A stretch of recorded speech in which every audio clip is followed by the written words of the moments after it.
kukaa kwenye kiti kimewekwa social distance.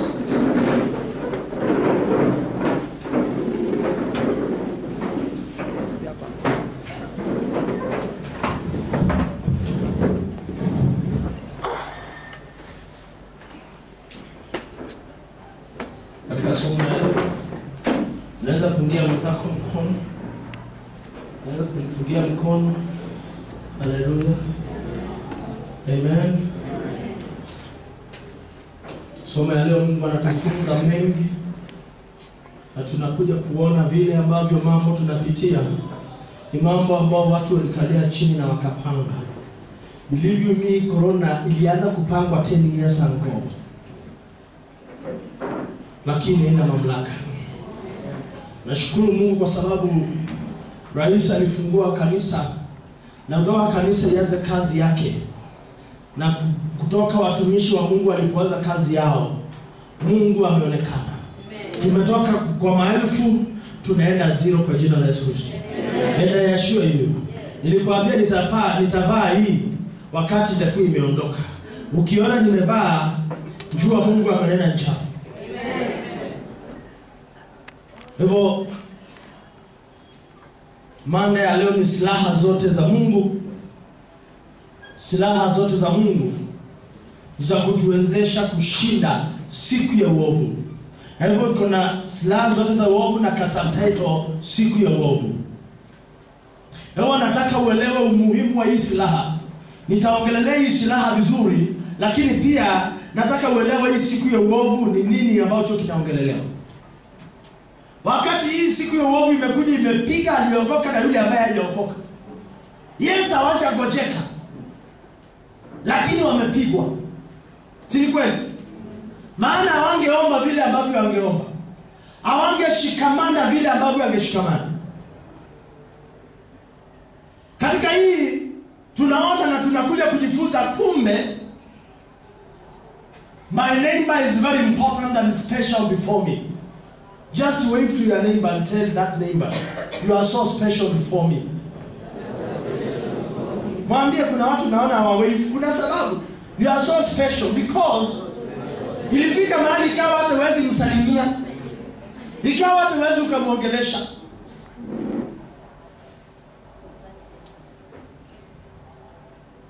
Waefeso sura ya 6 mstari wa 10 hadi wa 20. Kitabu cha Waefeso sura ya 6 mstari wa 10 hadi wa 20. Hatimaye mzidi kuwa hodari katika Bwana na katika uweza wa nguvu zake. Vaeni silaha zote za Mungu mpate kuweza kuzipinga hila za shetani. Kwa maana kushindana kwetu sisi si juu ya damu na nyama, bali ni juu ya falme na mamlaka, juu ya wakuu wa giza hili, juu ya majeshi ya pepo wabaya katika ulimwengu wa roho. Kwa sababu hiyo, twaeni silaha zote za Mungu mpate kuweza kushindana siku ya uovu, na mkiisha kuyatimiza yote kusimama. Basi simameni hali mmejifunga kweli viunoni, na kuvaa dirii haki kifuani, na kufungiwa miguu tayari tupatao kwa ajili ya amani. Zaidi ya hayo mkiitwaa ngao ya imani, ambayo kwa hiyo mtaweza kuizima mishale yote yenye moto ya yule mwovu. Tena ipokeeni chapeo ya wokovu na upanga wa Roho, ambao ni neno la Mungu. Kwa sala zote za maombi mkisali kila wakati katika Roho, mkikesha kwa jambo hilo na kudumu katika kuwaombea watakatifu wote.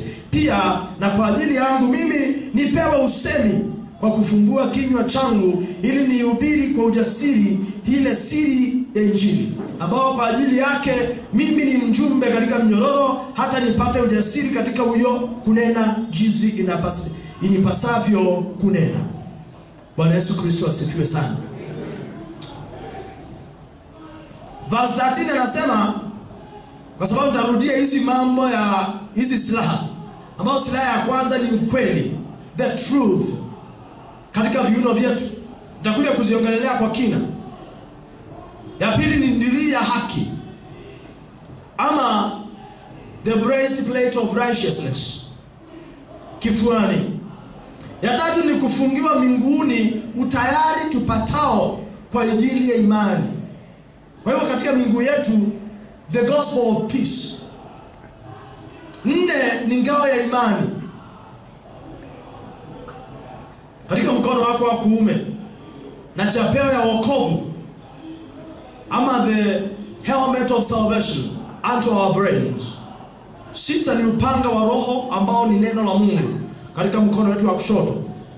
Na 7 ni sala zote za maombi. Na hakika mkisali katika roho. Those are the 7 things ambao they are not physical but spiritual. And we need to understand them in a better magnitude. Pale ameanzia verse 12 akasema tunapigana, tuko katika vita, we are in constant fight. And we are again told in Matthew chapter 11 verse 12 kuwa tangia wakati wa Yohana Mbatizaji hadi leo ufalme wa Mungu unashambuliwa vikali na walio wakali wanaonyakua kwa nguvu. Kwa hivyo kuna wito hapa wa kuwa mkali, na usipokuwa mkali hautaweza kunyakua kitu. Lakini hapa anaanza na verse 12 anasema vita tunapigana. Na ndio maana anaambia Timotheo, nimevipiga vita, mwendo nimeumaliza. Unanielewa? Anasema nimevipiga vita, mwendo nimeumaliza. Kwa hivyo kuna vita ambavyo unatakiwa upinge. Kuna mwendo ambao uko nao, lakini katika ule mwendo tunawekewa vizuizi. Ndio maana njia tunayopitia ni nyembamba, maana yake tunaenenda katika roho, na roho haihitaji njia. Haleluya. Njia tunayopitia sio ile pana, ile iliyo pana inapitiliwa na walio na mwili. Haleluya. Enendeni katika roho, hamtazitimiza kama tamaa zake mwili. Anasema verse 12, basi tuko katika vita. Maana anasema kwa maana kushindana kwetu sisi si juu ya damu na nyama. Chukua ile mfano wa mieleka. Watu ambao wanapigana wanashindana kwa mieleka. Kuna mmoja ambaye anasikia hiyo mieleka anaiweza. Leo tunashindana hapa na kuna mieleka. Na katika kushindana kwetu, katika mieleka yetu, Bwana Yesu Kristo asifiwe sana. Kuna mmoja aliye na nguvu sana na kuna yule ambaye hana nguvu. Tuvae maski vizuri. Tuvae maski vizuri. Wengine walitoa wakaweka kwa mfuko jamani. Vaa maski. Serikali imesema vaa maski. Hata kama hauna, itakuzuilia homa. Amen. Bwana Yesu asifiwe sana. Unajua uzuri ukitembea na maski hapa nje, kama kuna ile upepo inaingia kwa mapua, hata kama uko na allergy haitaingia. Vaa maski.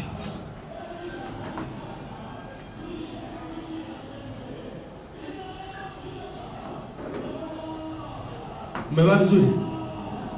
Thank you. Na hii kuna ile inakuanga na kitu unafinyanga hapa kwa pua. Inakuanga nzuri sana ili at least ishike pua uiache kuning'inia. Naona nashikangwa hivi. Naona? Kifinya hapa kanashikanga vizuri.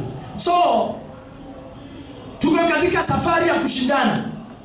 Na wale tunashindana nao wanaelewa mambo ya rohoni.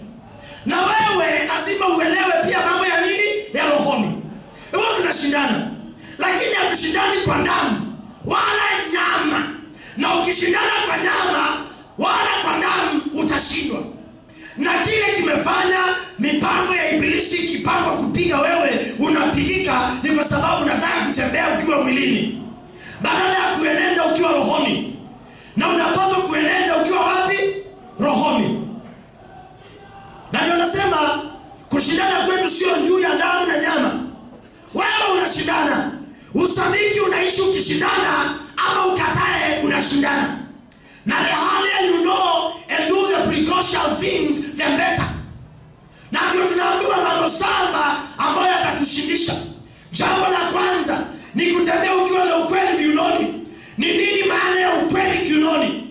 Anasema in Jeremiah chapter 1 verse 4 and 5, akamwambia Yeremia, kabla hujatoka kiunoni mwa baba nalikunjua, kabla hujatoka tumboni mwa mama nalikutakasa. Kuna mahali ulitoka na unahitaji ukweli. Unahitaji ukweli wa kujua. 1 Corinthians 15, ulitoka juu mbinguni kwa Mungu. You need to understand that secret, that you came from high above, from the heaven high above. And the minute you understand, then better. Bwana Yesu Kristo asifiwe. Unahitaji ukweli. Ujue dhambi zote mtu anazotenda. 1 Corinthians 6 verse 18, anatenda nje ya mwili, kutukanana nje ya mwili, kuchukiana nje ya mwili, lakini dhambi ya uzinzi, anafanya ndani ya roho. Dhambi yote tu peke yake ambayo inaingia mpaka ndani ya roho, hizo zingine zinajisifu kwa mwili. Lakini ukitaka kumaliza mtu kabisa, aingie ndani ya uzizi. Na hiyo ndio maana unaona ulimwengu wote uzizi umetapakaa kila mahali. Na kama kuna dhambi kama hiyo umeshika, ujue una ukweli ndani yako. Na ule ukweli mwingine ni kumjua Mungu kuwa Muumba aliumba mbingu na nchi. Na ukiwa na huo ukweli, utasimama na utaweza kujitetea. Wakati shetani amembeba Yesu, ampeleka juu ya hekalu, amempeleka juu ya mamba, amempeleka, amemwonyesha mambo yote. Pale Luka sura 4 mstari wa 1 hadi wa 10, anamchukua na mpeleka huko kote. Yesu alikuwa na ukweli kuwa yeye ni nani, kuwa anajijua vyema. Nawe unahitaji kujijua. Wewe ni mwana wa Mungu au wewe ni mwana wa shetani? Wewe ni mwana wa mwanadamu au wewe ni mwana wa Mungu? Na ukitembea unapojua ni mwana wa Mungu, hautaogopa chochote, hautaogopa yeyote, hautaogopa pepo yeyote. Na ndio maana niliwaambia na nitazidi kuambia, usikawahi kemea mtu ama kuchukia mtu ama kukasirikia mtu. Ulimwenguni sijajua mtu yeyote mbaya. Nimejua jambo moja tu, kama ni roho Bwana anatembea ndani ya ile roho, utaona utu wema. Lakini kama ni roho ya ibilisi ambayo imemjaa yule mtu, utaona mambo ambayo yamekuwa ni uovu, ambayo yamekuwa ni mabaya, ambayo yamekuwa ni shida. Haleluya. Mambo ni magapi? Ni mawili. Yule mtu aliyekuita mjinga, huyo mtu ana shida. Hakuna mtu alikutukana na wewe uko hapo umembeba na hasira. Ni pepo iliingia ndani yake, ndipo yule mtu aweze kusimishwa. Yule mtu aliyekutukana, Mungu anasema msamehe na utasamehewa, maana utakuwa umemfungulisha kuona uzima wa mbinguni. Wewe unahitaji ukweli, na huu ukweli ndio watu wengi wamekosa. Na ndio ukweli wa kujua Yesu ni nani, alifanya nini, alishuka kutoka mbinguni kuja duniani kufanya nini. Ile kazi aliyoifanya mpaka leo hakuna mwingine ashawahi fanya. Kazi ya ukombozi, kazi iliyo ya wokovu. Haleluya. Haleluya. Kazi aliyoifanya Mungu ni kazi special hadi leo. Ni kazi iliyo ya kipekee hadi leo. Ni kazi ambayo haiwezi linganishwa na chochote hadi leo. Kazi aliyoifanya Mungu mpaka leo inatawala. Wao wameipenda hata hawajaipenda, Mungu ni yule jana, leo, hata na milele. Na ukipata ukweli, shetani anasimama na mwambia na kuonyesha yote, ninampea yule baba ninampenda. Anapea nani? Alimnyang'anya Adamu. Anatuambia John 10:10, kwa kazi shetani ni mwizi, anaiba, anaharibu na anaua. Sasa aliiba na ndani anataganya Yesu, anamwonyesha hiyo maji, miliki yote ya ulimwengu, anamwambia nampa yule ambaye anampenda. Ni kweli anampa yule ambaye anampenda. Yesu anamwambia usimjaribu Bwana Mungu wako. Kwa sababu gani? Yeye ndiye mwenye vyote. Na pili akamwambia, basi baada ya kulinda viuno vyako, na watu wengi mpaka leo hujalinda viuno, ukilinda kiuno mambo yako yote yatakuwa nini? Sawa. Anza safari ya kulinda viuno zako, ambao kulinda ni kujua ukweli. Hallelujah. Sijui kama unaelewa kwa nini anasema kiuno. We have two loins. The loins I'm holding and the loins of the brain. And the purpose of the loins is purely, the loins is to give you, balance.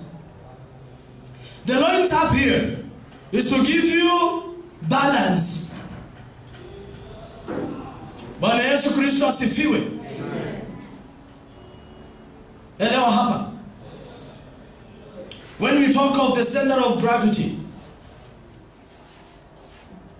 kuna watu hawawezi wakakimbia because their body balance is not that good. Na kuna wengine watakimbia kwa sababu balance yao iko mzuri. Kiangalia the long distance runners, utakuta hiyo mwili yake inakaa straight kutoka juu mpaka chini. Mbele straight, nyuma straight. Ukiangalia wale wanakimbia zile 100 meters zile ya haraka, utakuta hiyo mguu ni kama kilo 10 peke yake. ama kilo 30. Unanielewa? Now what do I mean? Balance yako ikiwekwa hapa, utakuwa unaenda ukitaka kuanguka. Lakini ikiwa hapa, amesema ukweli kwa sababu this is the center of your body. Unanielewa? We have two kinds of people. We have the pituitary giants, and we have others called chondrodystrophic dwarfisms or chondrodystrophic dwarfs. A chondrodystrophic dwarf is a person whose legs and leaves of the hands are shorter than the normal part. Urefu wa mtu sio kutoka hapa kwenda hapa, ni mikono na miguu. Many times this part to this part inakuanga ipo. But kile kinapitia watu wengine na kwa mguu mrefu na mkono mrefu. Sasa yule mtu ambaye ako na mkono mfupi na mguu mfupi ataitwa chondrodystrophic dwarf. Hiyo ni kama vitimbi. Nikisema hivyo mnapata nani? Mnapata? Walikuwa watatu. Kulikuwa na kasichana, kulikuwa na kijana mweusi na kijana mweupe ambaye anataka kujifanya ni Mkamba na ni Mtaita. Naona sasa ama ukienda kwa inspector. Now those are the chondrodystrophic. Now sasa unakuta their balance is not that good. So that is the loins. Then unaambiwa uwe umebeba utayari wa neno wa imani. That is popote pale unakanyanga na nini? Na unatia amani kila mahali unaenda. Tumeambiwa enendeni katika roho. Leo tunapaswa kuenenda katika roho. Safari yetu ni ya kuenenda katika nani? Roho. Na kama tuenende katika roho, inamaanisha kila mahali utapitia miguu yako imebeba nini? Amani. Unahitaji kufikisha amani kila mahali pote ambapo unapitia. Kwa sababu roho ndio itiayo uzima. Mwili haufai kitu. Kwa kuwa nia ya roho ni uzima na amani.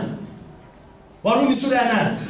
Roho ya mtu kazi yake ama imemjaa uzima na amani. Nikikwambia mtu kama una amani ndani yako usitafute nje, iko imepotelea tu humo ndani. Tunaambiwa watatu tuvae wokovu huko. Unawaza Yesu, unafikiria Yesu. Hiyo ni silaha. Wokovu ni silaha tosha. Warumi sura ya 10 mstari wa 9. Kama utamkiri kwa kinywa chako kuwa ni Bwana na Mwokozi wa maisha yako, kuwa alikufa msalabani ni kwa ajili ya kukukomboa wewe, kuwa alishuka akarudi ni kwa akakufa pamoja nawe, akafufuka pamoja nawe, basi utaitwa aliyeokoka. Hapa naongea kuhusu nini? Haleluya. Hapa ninanenea nini? Hapa ninasema nini? Hakuna kitu ambacho kinastahili kukutisha ambacho kinaitwa kifo. Kama umeokoka, ulikufa na Yesu, ukafufuka na Yesu. Kama umekufa na Yesu na ukafufuka na Yesu, hapo maana yake ni nini? Umekufa na Yesu, ukafufuka na Yesu.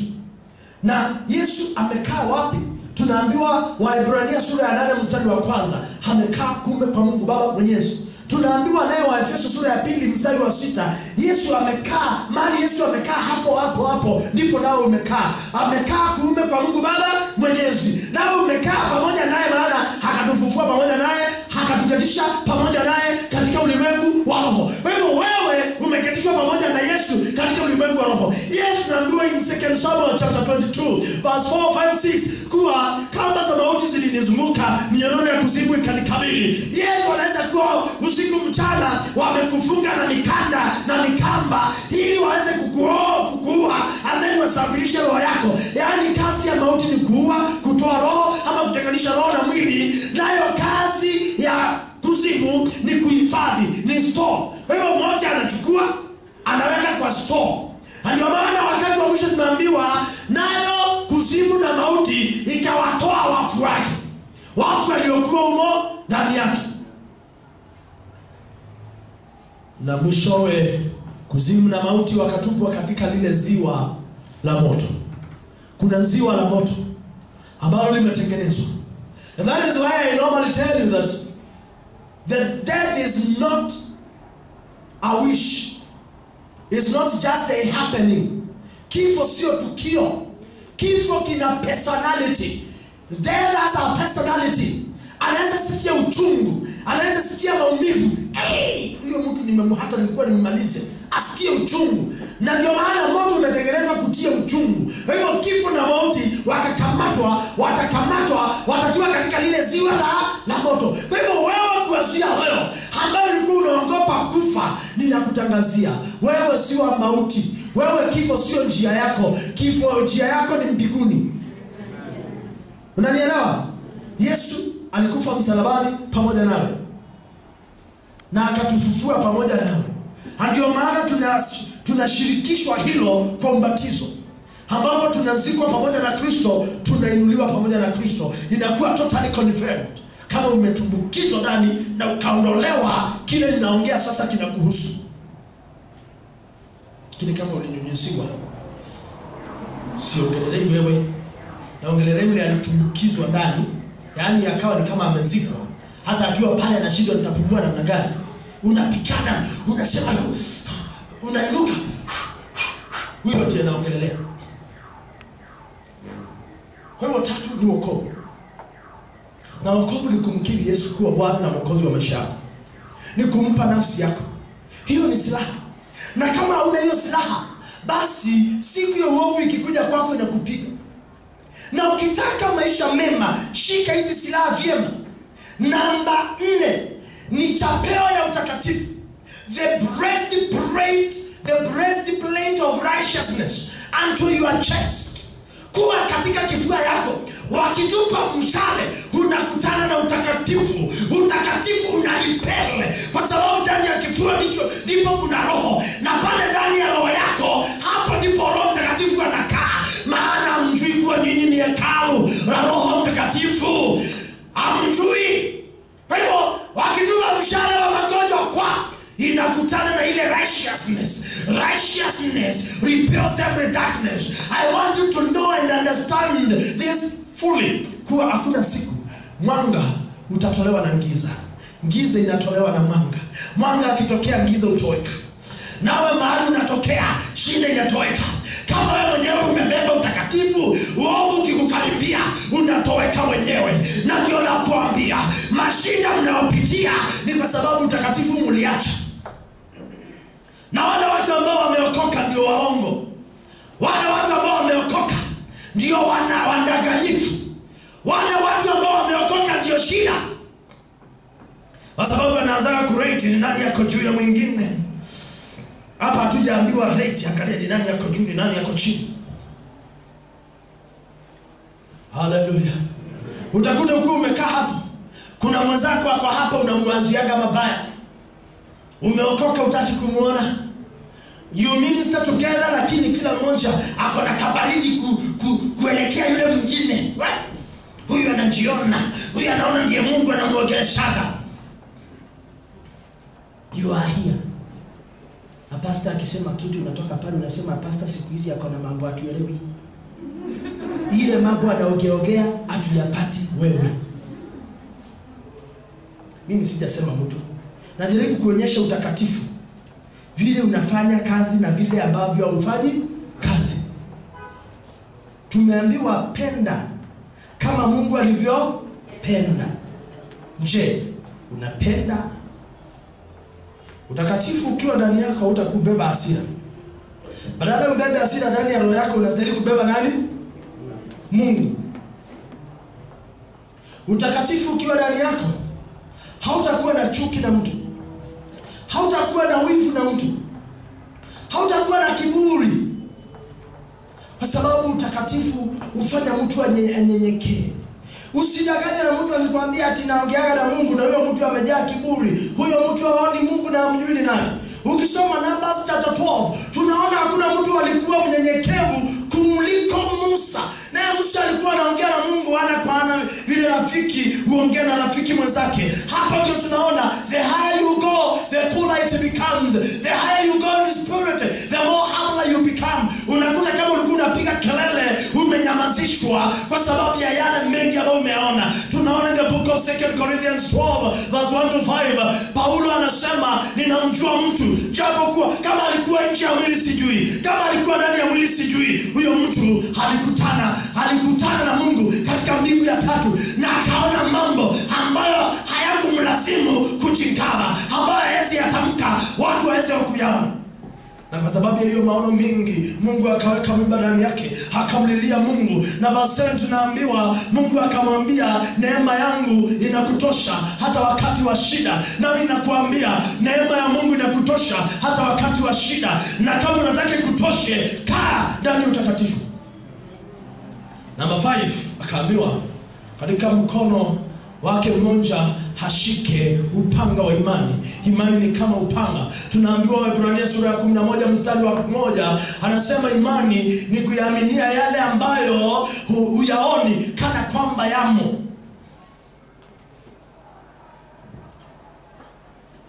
Tunaambiwa na Yesu, kama imani yako ni ndogo kama chembe ya mbegu ya haradali, utaweza kuambia mti huu ng'oka hapa, henda ukajipandikize pale. Yaani utaweza kuamrisha kutumana mambo ya mbinguni. Si tumeambiwa kile utakachofunga mbinguni kitafungwa, Matthew 18:18. Si tumeambiwa tumepewa ufunguo, Matthew 16:19, kwa tutakachofungulisha tutafungua, tumefungulisha, tutakachofungisha tutakuwa tumefungisha. Kwa hivyo sasa hizi vitu nakwambia na kutayarisha sasa vile ambavyo utapigana vita. Maana tumeona tuko katika constant war.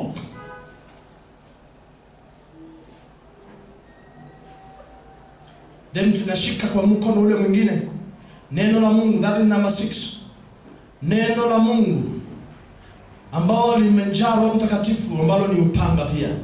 Neno la Mungu tunaambiwa in the book of Hebrews 4:12, kuwa it is sharper than double two-edged sword. Neno ni upanga, pande moja inakata inaondoa dhambi, pande nyingine inajaza utakatifu. Then number 7, kuomba katika roho. Kuomba katika roho. Yesu akakutana na yule mwanamke Msamaria. Yohana sura 4 mstari wa 23, akamwambia saa inakuja na ipo sasa ambapo waabudu halisi watamwabudu Mungu katika mlima huu. Najua watu wanapenda kwenda kwa mlima, wanadanganywa, wanaambiwa tu mashiriki 310 niko kwa mlima naenda kukuombea. Mimi sijaambiwa nivae silaha kwa niaba yako. Tumeambiwa kila mtu avae nini? Silaha. Sio mimi nivae na wewe haujavaa. Kama nimeshika utakatifu unangojea nini? Kama nimeshika wokovu unangojea nini? Bwana Yesu asifiwe. Mungu anachukuanga mtu wake, anamuita mchungaji, anamsimamisha pale, anamwambia katika safari hii unastahili kuwa hivi na hivi na hivi, diposa awe role model. Ndio unaona very many of them now unakuta ndio wanaenda nini usiku. Unaelewa unamkuta usiku ameenda, anamwambia ukikuja kwa kanisa ukiwa hivi na nikukemea vizuri na niombe, mdomo ukirudi vizuri gidi nani pa unatoka hapo ukiwa 80,000 dania, ukiwa 1,000 dania.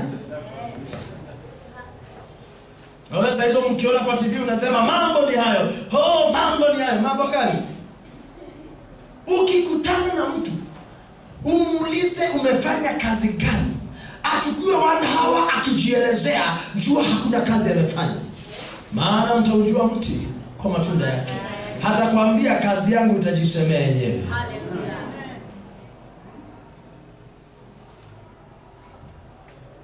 Many of you si wajui.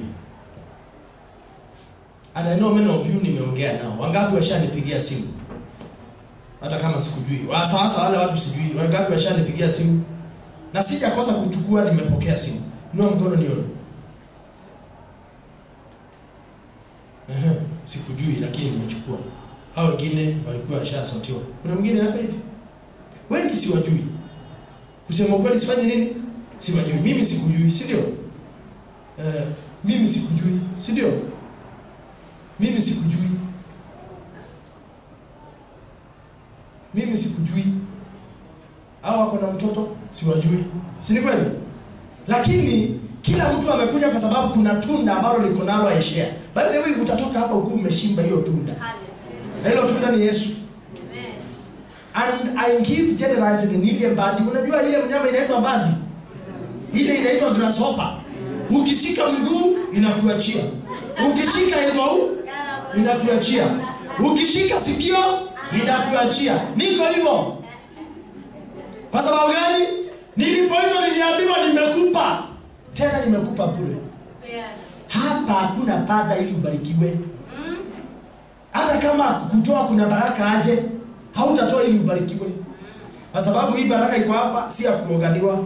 Kuna mtu anakosa kuwa mtakatifu aseme takatifu. Anasema in Matthew chapter 6:33, seek ye first the kingdom of God and its righteousness, and every other thing will be added unto you. Bure kabisa utapewa.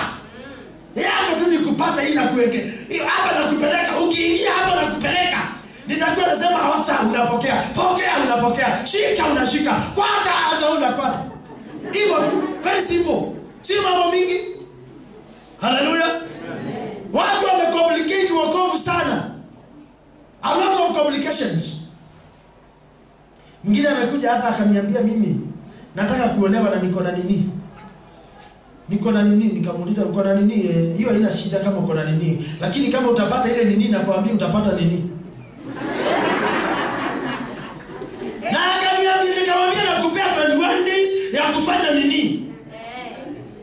Na tukachukua 21 days ya kufanya nini? Nini?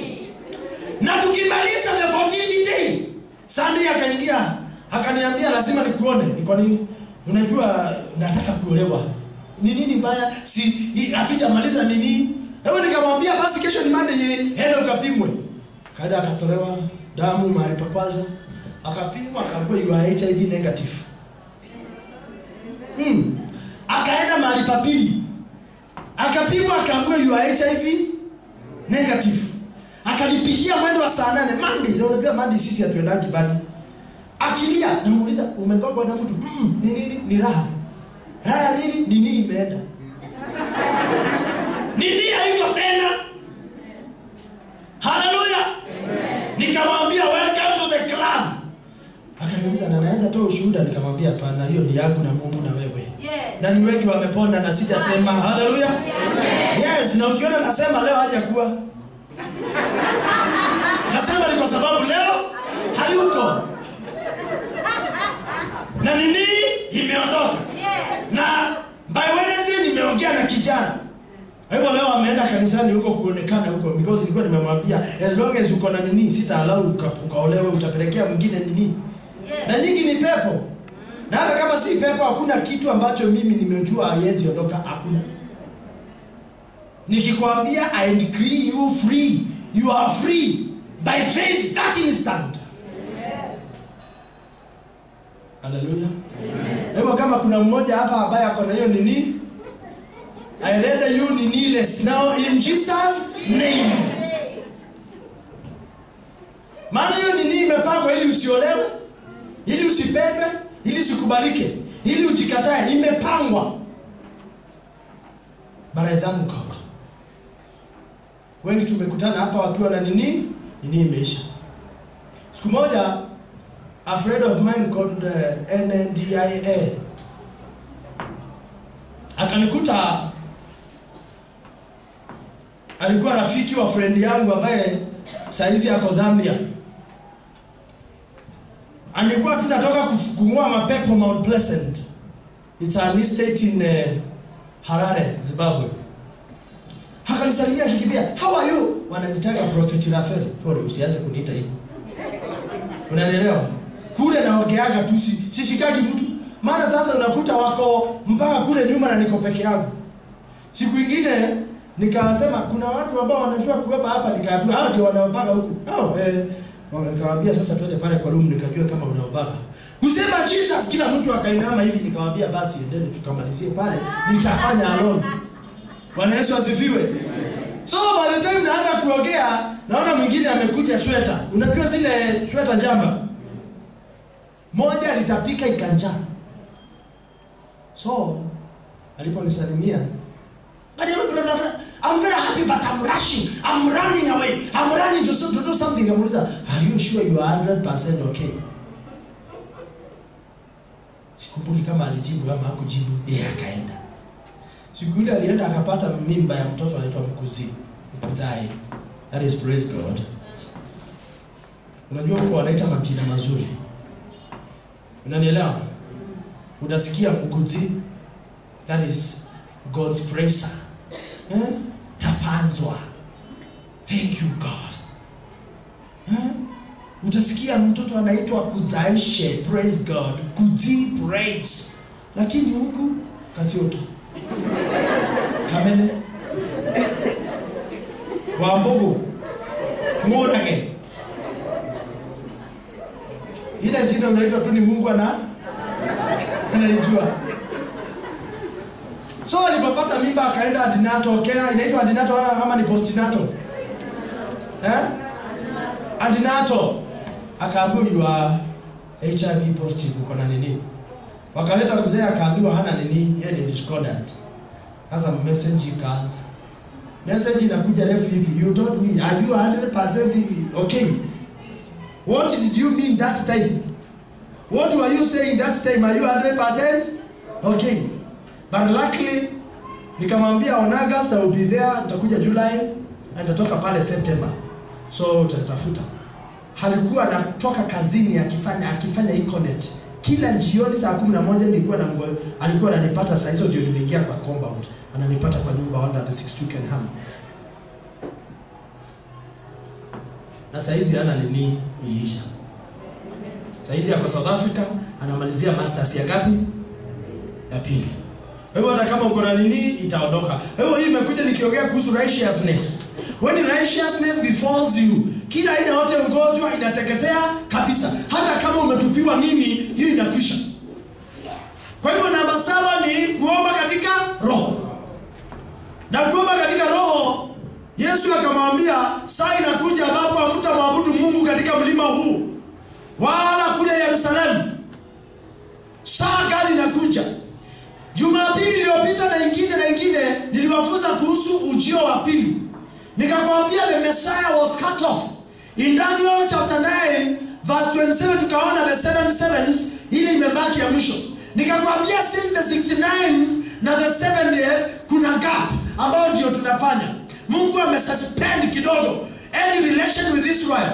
Lakini anytime after rapture it begins relation with Israel and it begins a new life. Na hapo sasa ndio tunaanza kazi ya kumalizia. So Messiah is cut off so that we can be molded, so that we can be prepared. Ili sasa wakati kazi inaanza, wakati anakuja, anaanza kurudi, cutting off inaisha, anaanza kudenda Israelites, tunapata the 12,000 from every tribe, 144,000 Israelites, wanahubiri ulimwengu kote for the 1,260 days, that is 3.5 during the first half of the tribulation. Amen. Na wakimaliza pale wanaondoka, wanauliwa wote kwa upanga kwa sababu there will be a lot of resistance, na wengine wameokoka kwa lazima. Ndio sasa tunaenda the second half ambayo itakuwa mbaya sana, ambao Mungu ataachilia Elia mpya na Enoko mpya, ambao si Enoko wala Elijah, ni the two new prophets ambao ni wanabii ambao wanakuja, ambao watakuwa wanaanza achilia moto, wakaachilia mwanga, wakaachilia kila kitu yote, lakini bado watakatakatwa, walazwe kwa njia na kazi hiyo iishe. Na then tukigojea Yesu aanze kurudi, harudi na wewe akiwa mimi nikiwa naendesha farasi na wewe ukiwa unaendesha farasi, maana we will be the new churches. That is what makes me think of these things, because that day will be so sweet. Amen. Hallelujah.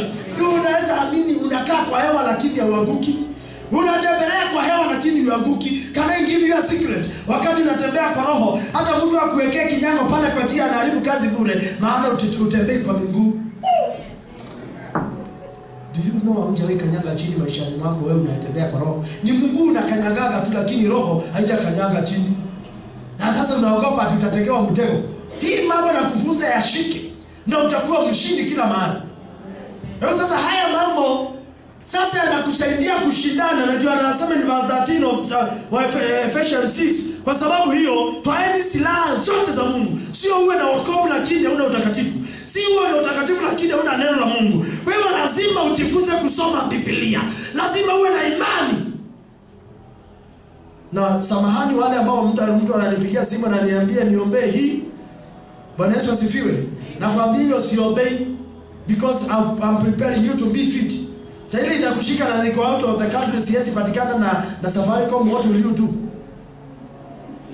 Hello? Unanielewa? Sorry rafiki yangu alinipigia juzi. Kaniambia kitaka kuniambia kuhusu ndoto, nikamuuliza sasa mtakuwa kila mtu akiota ananiambia ndoto. Sorry for that. Mtakuwa kila mtu akiota ndoto ananipigia ananiambia niliota hivi. Ukiona hii ndoto ni negative, cancel. Ukiona hii ndoto ni positive, iitishe hiyo baraka. Mambo mangapi? Mawili. Lakini si ukiona ukikimbizwa unaniambia nilikuwa naona nakimbizwa. Kuja tumalizie kukimbizana hapa. Amen. So wakati unasikia na kujibu hivyo, I'm not rude. I'm trying to make you complete. Unahitaji kuwa na silaha zote. Uwe na ukweli, wokovu, utakatifu, uwe na neno, uwe na imani, uwe na nini nyingine? Uwe na amani, uwe na uombaji kwa Roho Mtakatifu. Ukianza kuomba, anda katika Roho Mtakatifu. Huyo mtume Paulo hapa anazungumza na kanisa la Waefeso. Anawaambia tuko katika constant war. Na in this constant war, yule ambaye anashinda hiyo vita ni yule ambaye ako na silaha zote. Hata wachawi wakutanike 1,000,000 na umejaa amani, umejaa uzima, umejaa imani, umejaa utakatifu, umeokoka kweli, uko na Roho Mtakatifu, unaomba katika roho sio katika hekima yako, unasoma neno, atachoka bure. Sikia vizuri. Shika haya mambo 7. Na hapa tunaambiwa ukiwa umeshika hao mambo 7, si ati hawatatupa vita, lakini hiyo vita haitakufikia. Si ati hawatakuloga, lakini hiyo uchawi haitakupata. Si ati hawatatupa mishale yao, lakini hiyo mishale yao haitaingia kwako. Tumeelewana? You only need these things: wokovu, utakatifu, ukweli, amani, imani, Roho Mtakatifu na maombi katika Roho Mtakatifu. 7 things. Ukivaa silaha, hiyo mambo mengine yote inapigwa na hizo silaha. Wewe ukiwa umeshika mti na nyoka itokea hapo, unaanza kukimbia ukanyage nyoka, hapo unapiga na ile mti. Lakini kama una silaha, itapotea ukiona. Hebu hizi silaha ni za hii kazi.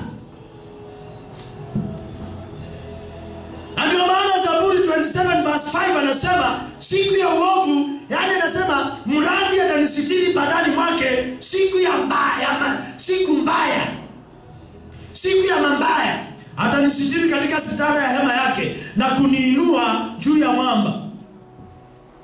Kumbe wakati ambapo uko na hizi silaha, wakati uko ndani ya Mungu, atakusitiri hemani mwake, atakutenganisha na mabaya siku ya mabaya. Yani ni siku badala ya kuwekewa mema unapangiwa mabaya. Inamaanisha kuna watu ambao wanakaanga chini wapange. Hakuna kabuni ambayo haina wanakamati ambao wanakaa chini na kuanza kupanga yaliyo mema. Ukikuta kabuni ambayo iko namna hiyo, basi hiyo kabuni yezi enda mahali. Kwa hivyo ni siku badala ya kuwewesuka sababu ya vita, kwa sababu kuna silaha zile 7 ambao unasimama zaidi: neno ukweli, neno utakatifu, neno wokovu, neno amani, neno imani, injili ya neno la Mungu na Roho Mtakatifu. Ukishika hayo mambo 7 utakuwa umeshinda yote. Hallelujah. Ndio maana Mhubiri 7 mstari wa 14 anasema siku ya kufanikiwa utafurahi na siku ya mabaya ufikiri. Fikiri. Kama umeshikwa na hayo mabaya, fikiri, hii siku imenipata na ikaningoka, inamaanisha kuna mambo ambao nimelegeza. Lakini kama itakuja utaona hao wakiangamia wao wenyewe. Mungu ameifanya hiyo moja kwenda 7. Kwenda 7 na hiyo ya pili. Anasema siku ya kufanikiwa ufurahi. na siku ya mabaya ufikiri. Hapo anaendelea kusema Mungu ameifanya hiyo moja gani, hiyo ya kufanikiwa iende sambamba na hii ya mabaya, ambao ndio inaitwa na hiyo ya pili, ili mwanadamu asipate kulijua neno lolote litakalofuata badala yake. Unapaswa kuelewa siku hii ipo. Na ndio maana Mtume Paulo amesema tuvae silaha zote kwa ajili ya siku ya uovu. Maana we are in the world but we are not of the world. Imeitwa siku ya uovu na siku ya ubaya, na ni siku ya mabaya. Na kama kuna yote ambayo ilikuwa inamwelekea, ninaiteketeza milele kwa jina la Yesu Kristo. Anasema Mithali 16 mstari wa 4, Bwana amefanya kila kitu kwa kusudi lake. Naam, hata wabaya kwa siku ya ubaya. Haleluya. Wacha nikwambie, shetani akiwa hayuko mtaokoka. Utaokoka ukiogopa nani? Vile umeona umepitia mapito. Hii mapito inakuanga ya kukuita kuingia katika wokovu. Mapito yote ambayo umeona umepitia iko na kusudi yake. Huyo mtu jina, hakuna mtu hapa ambaye hakuna mtu mbaya around yeye. Nasema ukweli ama uongo? Acha nione mkono juu.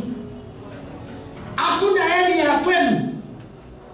Nataka uelewe taswira ya maisha. Kuna jirani. Kwako huyo jirani ni pepo kabisa. Na kwa mwingine huyo jirani ni malaika. Vile unaona huyo jirani akiwa mbaya, ndivyo anakuona na wewe ukiwa mbaya. Nani alikwambia uko mzuri kwa watu wote?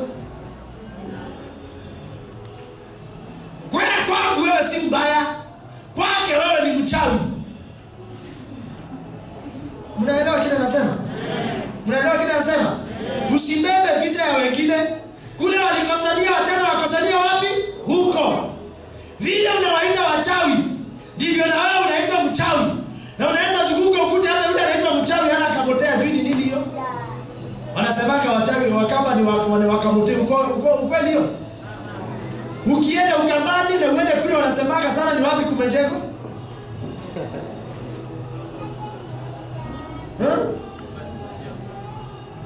Unajua Ukambani inaenda kwa London.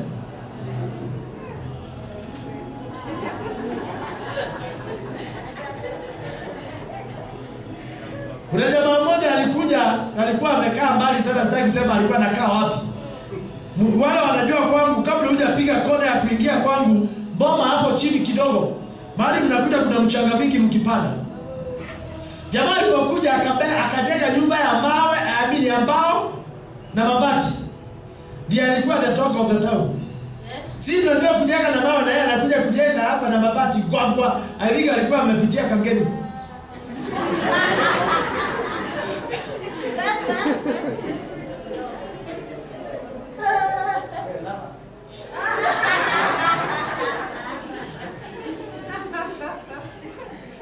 Haleluya. Wewe uko hapa na umekuja maombi kwa sababu unaogopa jirani yako atakuroga.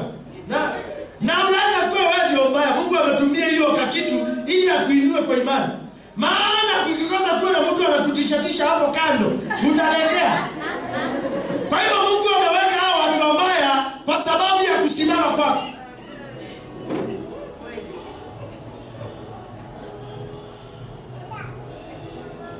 Haleluya.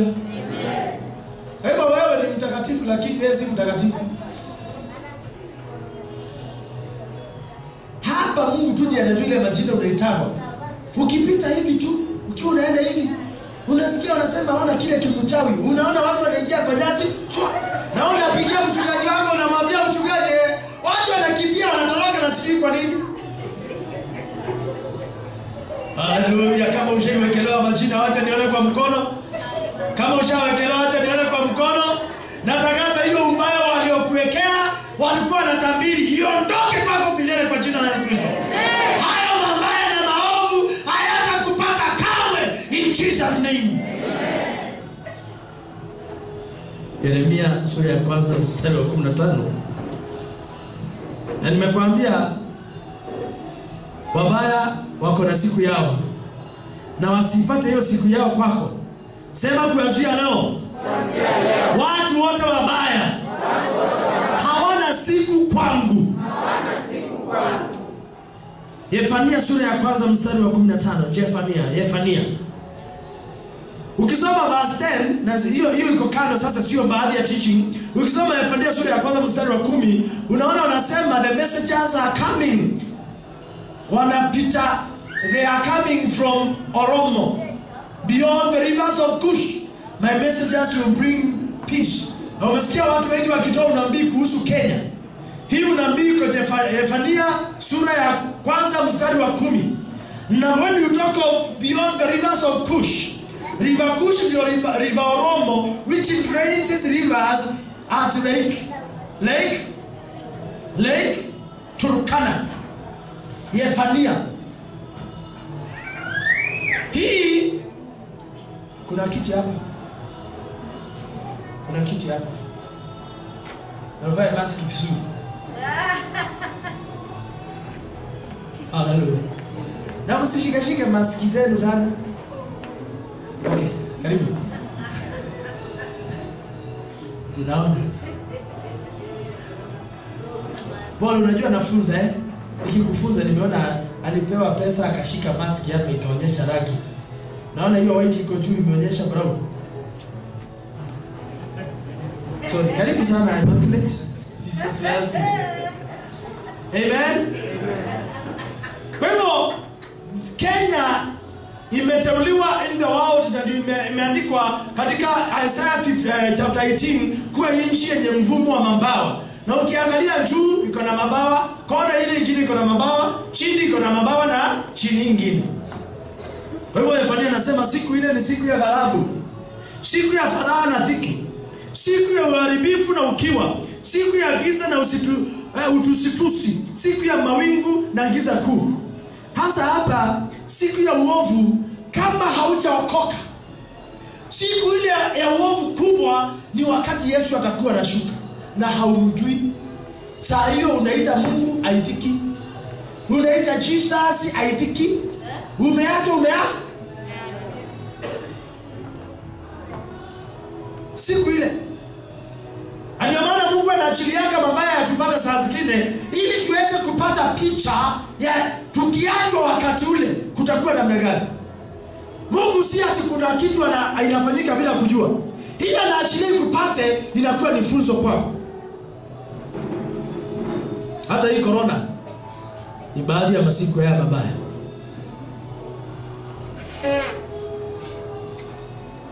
Lakini kama ule mtu akipatwa na uovu na hana silaha za Mungu, ushindwa na mwisho wake hayo siku ya kiyama itakuwa hivyo hivyo.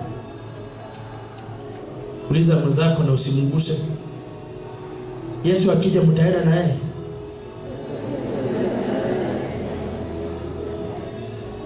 Tunaambiwa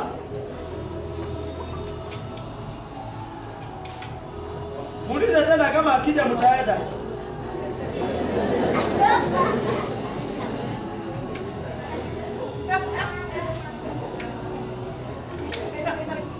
Na hiyo siku hakuna kuwa na kusema wacha niende kwa mchungaji kwanza anipake mafuta. Hakuna saa ya kusema wacha niende kwa mchungaji nipake laini aniombee toba. Kama hauna saa hizi shauri yako. Hakuna kuwa na kusema wacha ningoje. Wacha kwanza niongeleshe watoto yangu. Jifunze kwa yule mwanaume ambaye alikuwa tajiri.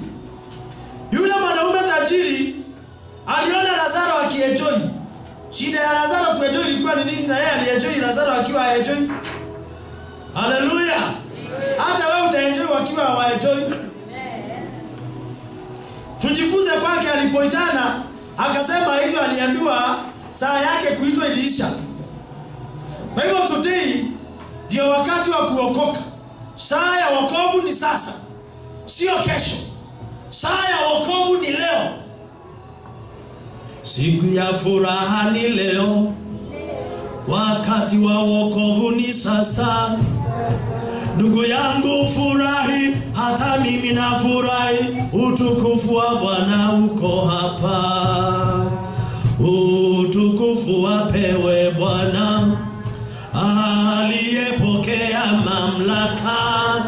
Asifiwe Bwana Yesu, milele ndiye Bwana. Hii ndio maana unapaswa kuenda katika roho. Ufunuo sura ya 9 mstari wa 15 nasema, wale malaika wanne wakafunguliwa waliokuwa wamewekwa tayari kwa ile saa na siku na mwezi na mwaka, ili kwamba waue theluthi ya wanadamu. Yaani siku inapangwa ya saa, wanajua ni saa gani, ni siku gani, ni mwezi gani na ni mwaka gani. Na hivyo ndivyo wachawi wanategaga kifo. Wanategea mtu na wanaandika na wanasaini. Na wengine wanasaini kwa damu yao, wanakata damu wanasaini. Wengine wanatumia kinyesi yao wanasaini. Na mkitaka kuelewa hii mambo, simuliona kwa mitandao ikionekana venye wanaume wanakaliwa kama nini? Wanakaliwa kama nini? Chapati. Au unajua wanaume wanapenda chapati sana. Yaani mwanamke anapika chapati na anakalia ikiwa moto. Haje. Walisema, mimi sio mimi nilisema.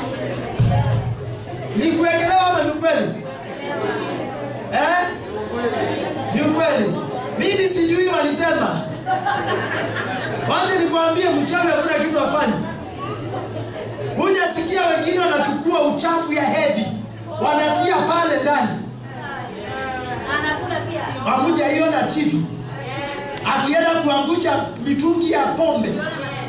Adhani mnaona nguo za ndani zile kuukua ambao hazijaoshwa. Na mtu anakuja tena anaenda kukunywa pombe. Hey! Haki mkajua kile mnakulaga.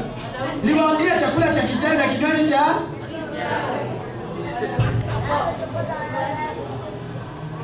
wengine wanawekewa kwa chai.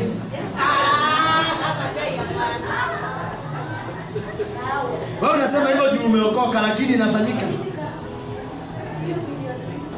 Inafanyika, na ndio unaona hata kuna wengine nao wako na kisigino kubwa sana, wanakanyaga unga na wanaacha wametandaza vizuri ili uchote mchana na wamekuchotea kwa kikombe.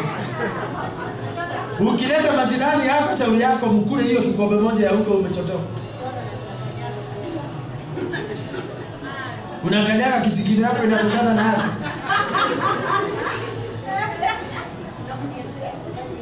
Kwa hiyo kumaanisha hata mkipika ujioni unakula kisingi. Hao ndio wanakula uchafu zaidi. Wanajua wanaume wengine wenye miguu inanuka.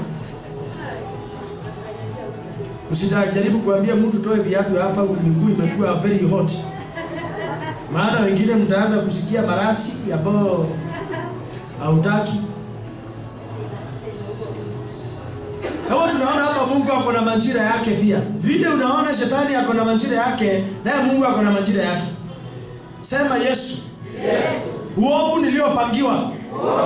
Siku hiyo, saa hiyo, mwezi huo, na huo mwaka, na komesha, na ifuta, haitafanyika ndani yangu. In Jesus name. Ukisoma Matendo ya Mitume sura ya 13 mstari wa 6 hadi 11, tunaona mtume Paulo alialikwa na liwali ambaye alikuwa anaitwa Sergio Paulo. Sergio Paulo alialika Paulo na Barnaba. Matendo ya Mitume sura ya 13 mstari wa 6 hadi 11. Naye Sergio Paulo alikuwa na personal assistant wake ambaye alikuwa anaitwa Bar-Yesu. Na jina hili na tafsiri ya jina Bar-Yesu alikuwa anaitwa Elima. Na Paulo alipoanza kupea neno, akaanza kusikia kuairisha. Alianza na upendo, lakini akaanza kususia ile neno. Na Paulo akanjua sio bure. Ukiona umepewa appointment na kila saa appointment inaahirishwa, jua sio bure. Kumbe Elima verse 9 anasema, verse 8 anasema, lakini Elima yule mchawi, maana ndio tafsiri ya jina lake, akashindana nao akitaka kumtia yule liwali moyo wa kuiacha ile imani. Hata wakati nasikia wokovu na kulemea, umetiwa roho ama moyo wa kuiacha imani, ndio alimkazia macho akamwambia, wewe uiache kuipotosha njia iliyonyooka, njia ya Mwenyezi Mungu, basi hautaona mwanga kwa muda. Na hapo ghafla kiu kikashuka kwa macho yake, akaacha kuona.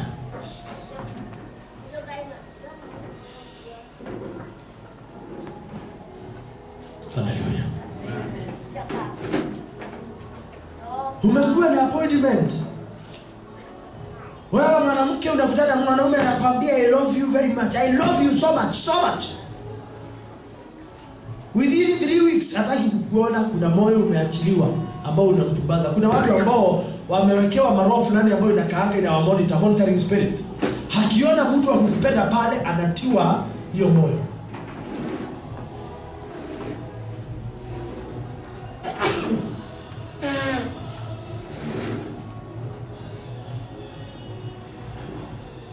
Unatiwa. Ndio unakuta wengine mnakuwa kigeugeu. Kila mtu hapa anajijua. Kama unakuwa kigeugeu acha nione kwa mkono. Maana ugeugeu unaisha leo. Na kama uinui na uko nao unajua itaisha. Kama unakuwa kigeugeu unashika hii kesho unashika hii kile. Umeambia bibi tunaenda mahali kesho unamwambia hatuendi na tumekaza hiyo safari. Weka mkono nione juu. Watu wa vigeugeu inua mkono juu. Na hiyo kama unaviinua ugeugeu uishe. Haleluya. Mnapangana na mtu tukutane saa fulani mahali fulani. Hiyo saa unasema ni sawa. Hiyo siku utakuwa mkono juu. Unaamka unasema nataka kwenda pale saa 12, lakini unajikuta unafika hapo saa 4 mkono juu.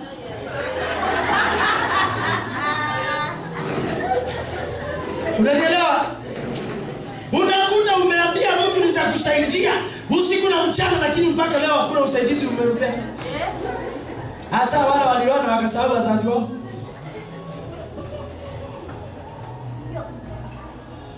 Kama umeinua mkono popote pale, hiyo shida iondoke milele. Hiyo roho hiyo inatembeanga unyo karibu na wewe, ninaiteketeza leo. Na utaelewa wakati tutakwenda kusomea Zekaria chapter 3 verse 1 to 7. Utaona shetani anaenda unyo na mtumishi wa Mungu Joshua. Joshua hizi fanya kile anataka kwa sababu hiyo pepo iko pale. Ninatakasa inakuandama ukienda interview, ninaingoa. Ninakuandama ukienda date, ninaingoa. Na si unajua date zetu ni za kuomba. Haleluya. Mkienda date unastahili kufanya nini? Mnastahili kwenda date mahali kuna watu wengi. Then mkiwa pale hata kuambia can you kiss me? Hiyo ni siku ya the night of honeymoon. Hallelujah. Akikukaribia unamwambia no, honeymoon not now. Sikiliza vizuri kile nakwambia. Maana the minute mmekutana na mmeanza hiyo mambo, malaika wa Mungu hayuko pamoja na nyinyi. Na mnaanza kwa kisa. Ile duration mtapoteza baraka, kuipata tena ni shida. Sikiliza wewe ambao hujaoa, wewe ambao hujaolewa. Courtship is not sex. Courtship is working together, preparing how your family will be through prayer, through fasting, through meeting to read one together, and then mambo inakuwa sawa. Sio ati mnasema night out. Kwenda wapi? Hallelujah. Bwana Yesu asifiwe sana. Siku moja nikisomea aviation college, I was doing accounting then. I told you one time that I'm an accountant also. Kulikuwa na meeting carnival grounds. And mimi kama kawaida I don't township those things. So sikuenda. Iliwekwa mpaka kwa gazeti because kulikuwa na railways, kulikuwa na nini? Condoms iliokotwa wheelbarrow 7. Na unasema mtoto yangu yako high school, yako shule wapi? Acha nikwambie, hii university kwanza imekuwa ndio mlango ya kuzimu. Ukitaka kuoa mwanaume wa university kama msichana wa university, mpeleke through a lot of serious interview. Otherwise utaoa useless. Mtu ashatoa mimba zote haezi olewa. Sisemi kuna wengine wazuri. Lakini 90% ya hizi university unaona. Hata mimi si nimepitia university. So I'm talking experience. Unanielewa? Experience. Experience is the best teacher. Yes. Hapa wengi wa kuolewa wako ukitaka kuoa ndio unasikia ukiangalia Nigerian movie wanaendea ushago.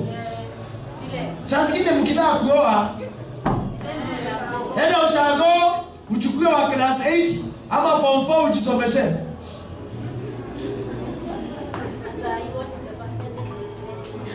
Nao ushago ndio kubaya bererero. Huko ndiko kumechanuka excess. Saizi nyinyi mshazoea vitu hamuzioni kama zamana, kule hawapitagu na information. Sasa mtaenda wapi? Najua mimi Mungu alinibariki. Nilitafuta ni wapi ambao watu kuna ushamba. Nikaenda kwenu nikakuta kuna internet. Nikasema no. Nikaenda Kitale, nikaenda Kisii, Kisumu, nikaanguka, nilikuwa karibu niende Uganda. Nikafika mahali nikakuta watu wote heshima, wa mama heshima, wa baba heshima, nikasema basi ni hapa. Na nikapata special. Huko hakuna kuvaa trouser iko shago kwetu. Ndio maana haja kuja na trouser. Usiongelee wewe na trouser yako.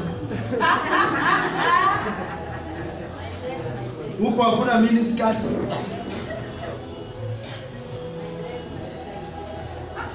You dress your choice. Endelea tu na your choice. Unaelewa kile namaanisha? Sisemi kwenu ni kubaya, lakini namaanisha tumeacha kufunza watoto wetu utu wema.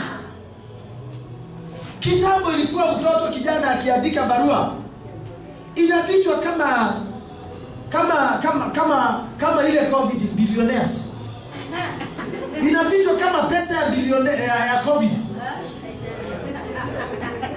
Lakini saa hizi mkiwa mnakaa na message kipi anasoma. Na anaandika I love you too. Uko wapi? Kwetu walikuwa wanajua tu kuandika. Ulikuwa unakuta kuna barua wanaandikana. Mimi sikuwa naandika barua. Mpaka leo nasiandika message na if you know kama ushaniengage kwa messages you know that. I don't chat. If you need me to talk to me, call on me. We finish that thing and we are done. Hallelujah. So ungekuta vijana wana cram because ilikuwa vitu za literature. Na wanasema you walk majestically like newly appointed queen. Sijui kwa hivyo queen akiappointiwa leo ana walk majestically, lakini akiendelea anazoea. Anaacha kuwalk majestically. Unaelewa? Unakuta moon inawekwa pale. Nilisahau. Lakini unajua nishaandikiwa barua. Kwa hivyo najua vile you know as I jot this letter. Sasa hizi hata uniambia niandike appointment letter sijui naandikwa aje. That is how low I am.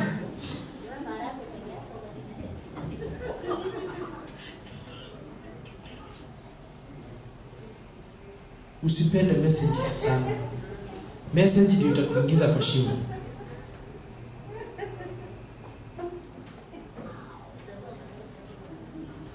Mtu akitaka kuongea na wewe akupigie nini? Na si ile you have a reverse call. Reversing what? I'm not reversing. You are reversing. Then you reverse na maanisha haijaingia kwangu. Sema kwa jina la Yesu. Uovu wote ule ulioandaliwa kwangu. Uwe stage ya rohoni. Hau mwilini tayari. Na uangusha sasa kwa jina la Yesu Kristo. Mimi ni mbarikiwa milele. Mimi ni mbarikiwa milele. Hawa watu mtu ni roho. Wakati wanapanga hizi jama zinapangwa rohoni. Then wakitengua rohoni inakuja kutimia kwa mwili. Lakini ikipangwa ndani ya roho na uko na zile silaha 7, watapangia roho gani? Maana hiyo roho already inamilikiwa na Yesu. Iko sealed, iko na 7 seals. The 7 seals of Christianity. Wokovu, that is salvation. Righteousness, truth, peace, faith, the word of God, and the prayer in the Spirit. Those are the seals of the Holy Spirit. The seals of a Christian. Silaha zake. But when we talk of the 7 spirits, ambao tumeongelea sana in Revelation, ambao utaipata in Isaiah 11 verse 2 to 5, we find the Spirit of the Lord, Spirit of wisdom, spirit of understanding, spirit of counsel, spirit of mind, spirit of knowledge, and the spirit of the fear of the Lord. Na nimeambiwa itakuwa imetujaa. And so I need you to be full of wisdom, full of understanding, full of the Lord, full of knowledge, full of power, full of counsel. Mtu akikunguza kunatoka maneno mazuri, sio akikunguza kunatoka kumetiririka matusi. Wangapi ambao mdomo yao imetakaswa kwa matusi? Ukiguzwa tu hivi matusi inafuatana kufuatana, beba mkono juu. Ni kutenganisha na matusi. Si unajua? Hakuna uongo. Uongo. Tio ni mwezi.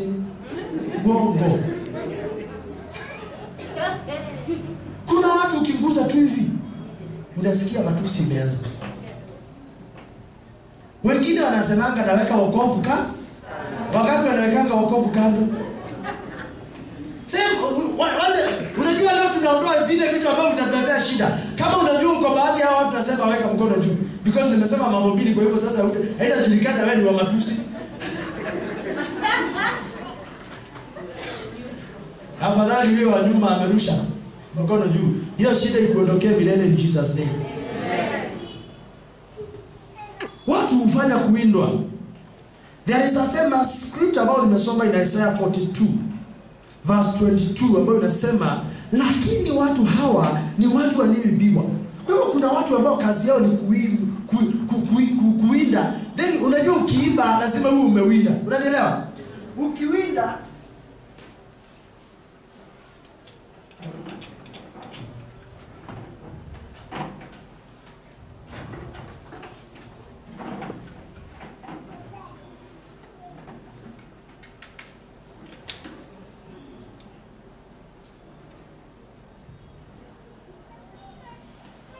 wakati unawinda unakuweka kwanza ushafanya all your due diligence.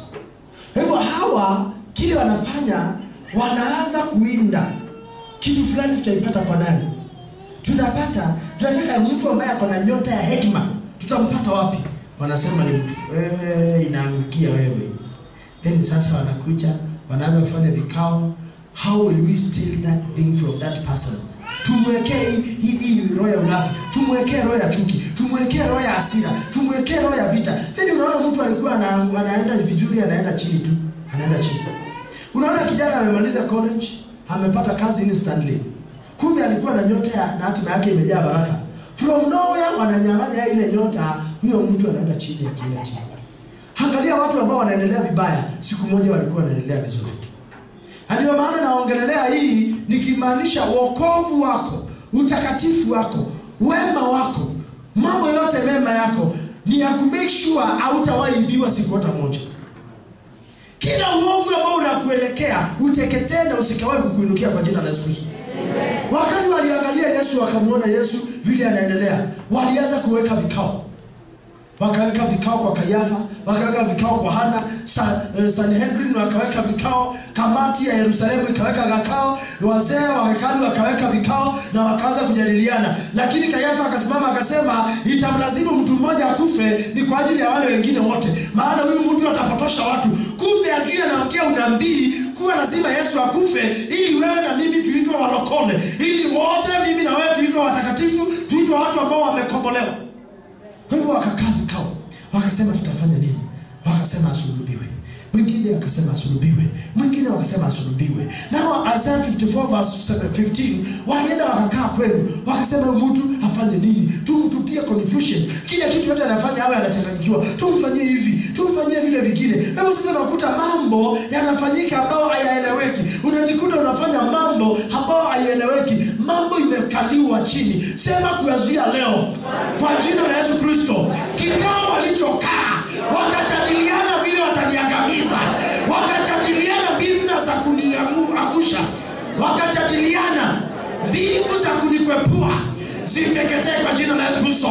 Sitapitia uongo wote ule. Hayo mabaya hayatanipitikia kwa jina la Yesu Kristo.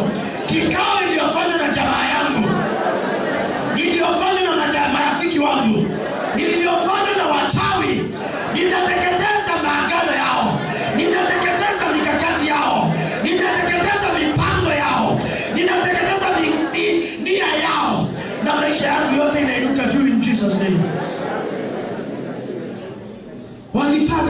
hapa hakuna mtu hajaipangiwa. Hakuna mtu ambaye hajaipanga njama.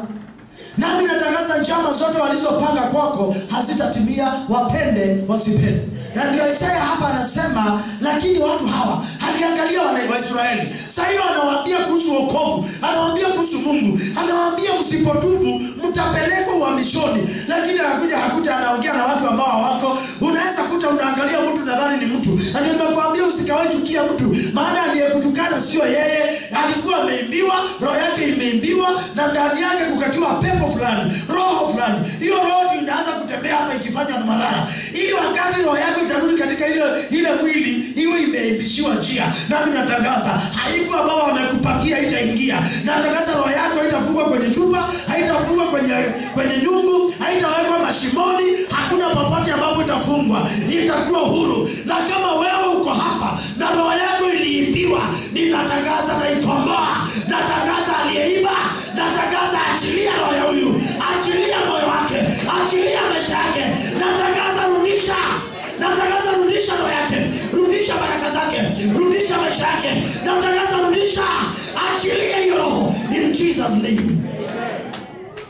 Ndio anasema, lakini watu hawa ni watu walioibiwa na kutekwa. Kumbe kuna wale wanaibiwa na wengine wanatekwa. Hautatekwa kwa jina la Yesu. Sema kuanzia leo roho yangu iko huru, haitaibiwa, haitatekwa, na mimi ni mbarikiwa. Baraka zangu hazitaibiwa, baraka zangu hazitatekwa na yeyote. Sema njoo. Anasema watu hawa ni watu walioibiwa na kutekwa. Watu wamenaswa katika mashimo. Tangaza mashimo ya kichawi.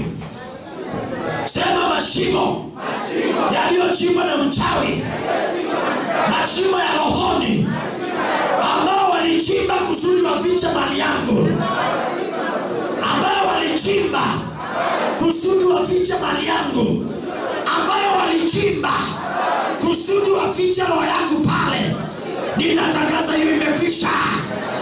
Shimo la kichawi, naondoa mali yangu pale. Imeandikwa Isaya 45:3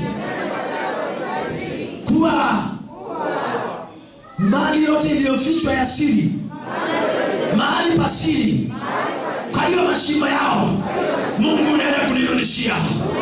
Nasema hiyo mali njoo, viatu vyote vilivyokuwa kwa shimo njoo. Narudisha, narudisha, narudisha kwa jina la Yesu.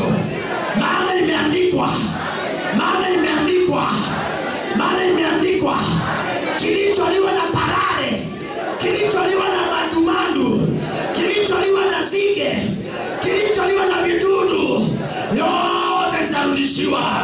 Nasema rudisha, rudisha afya yangu, rudisha mali yangu, rudisha baraka zangu, roho yangu funguka, roho yangu tawala in Jesus name. Kwa hivyo na mimi natangaza, naziba mashimo yote ya mchawi. Ndio tunaona in Revelation 20 malaika akashuka akakamata yule njoka aitwaye Ibilisi, akamweka kwa ile shimo ambalo halina kina. Shimo ambalo halina kina kwa kimombo ni bottomless pit.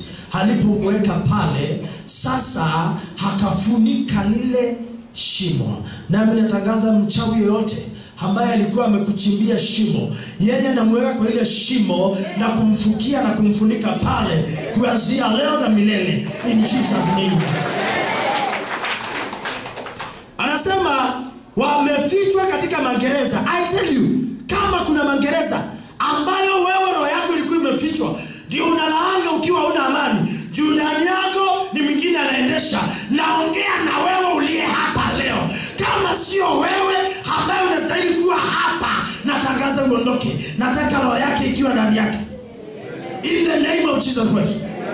Hiyo waliweka roho ya mbirika, wakaweka roho ya chuki, wakaweka roho ya mafarakano. Hiyo waliweka roho ya anasa, wakaweka roho ya pombe, wakaweka roho ya kiburi. Nasema toka. Hiyo waliweka roho ya wivu. Nasema toka kwa jina la Yesu. Hiyo waliweka roho ya umasikini. Nasema toka kwa jina la Yesu Kristo. Hiyo waliweka roho ya mikosi. Nasema roho ya mikosi teketea kwa jina la Yesu. Hiyo waliweka roho ya shida, ya kukataliwa.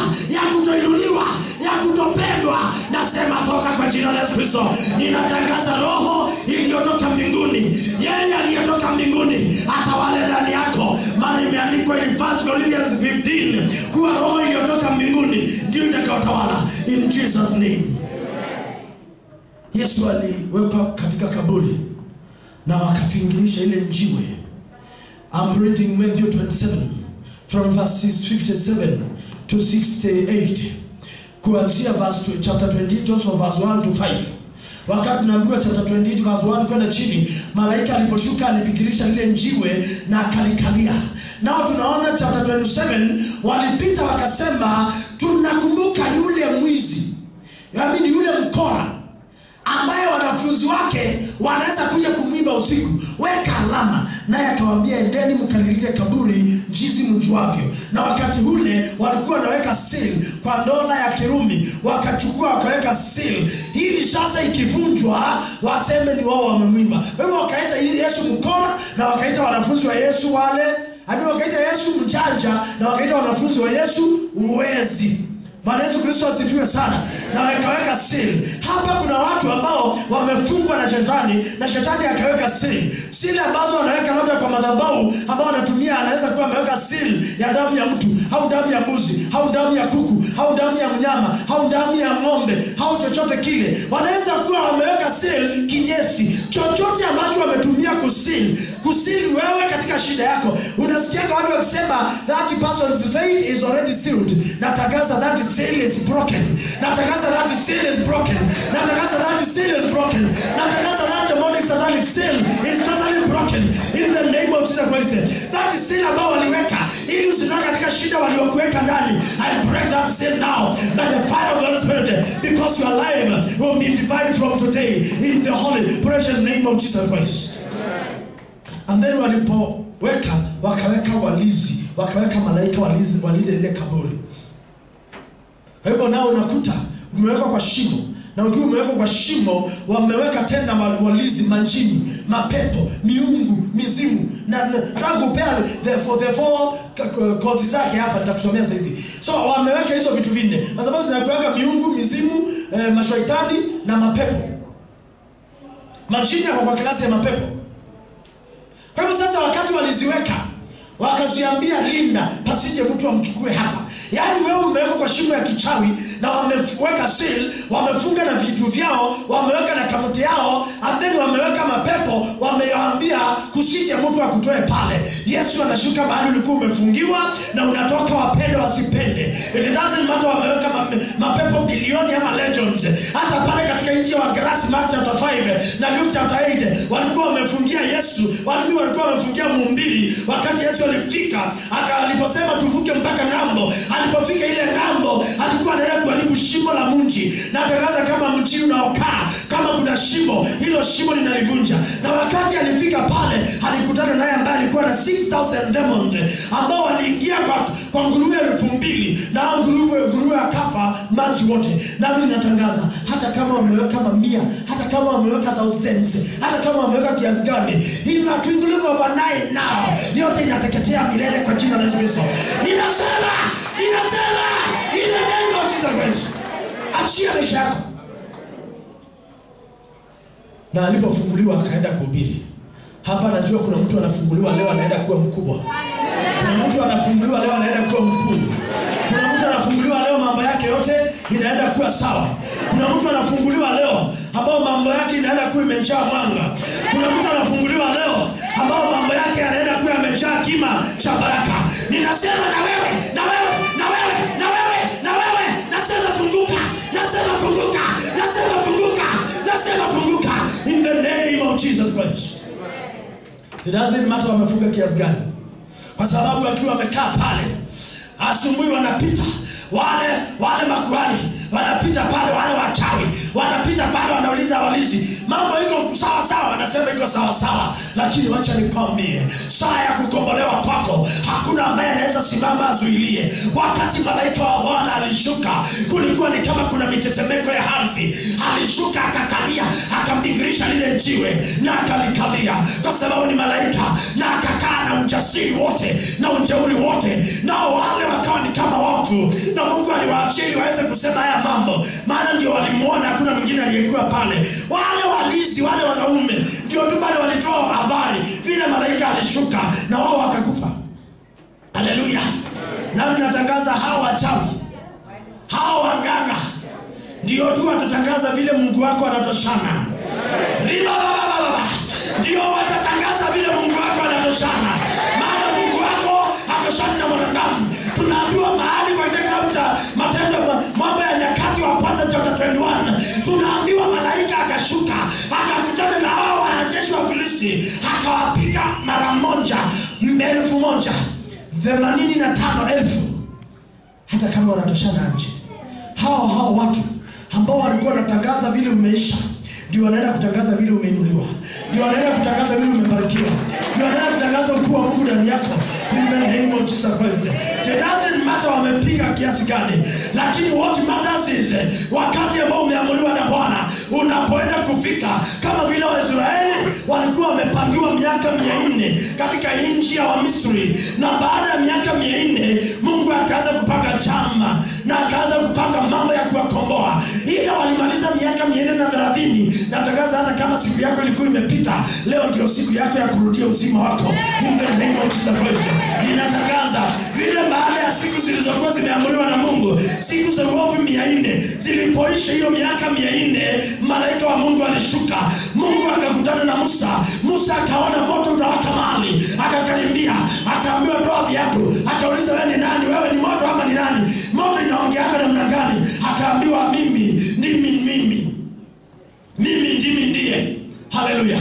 I am who I am. Na ninatangaza I am who I am. Alitangaza baada ya siku mingi yao ya kungojea wokovu, Yesu akashuka ili uweze kukombolewa na kufunguliwa mahali ambapo walikuwa wamekufunga. Na Yesu aliposhuka akatangaza msalabani, yote yamekwisha. Na ninatangaza kwako leo kwa yote yamekwisha.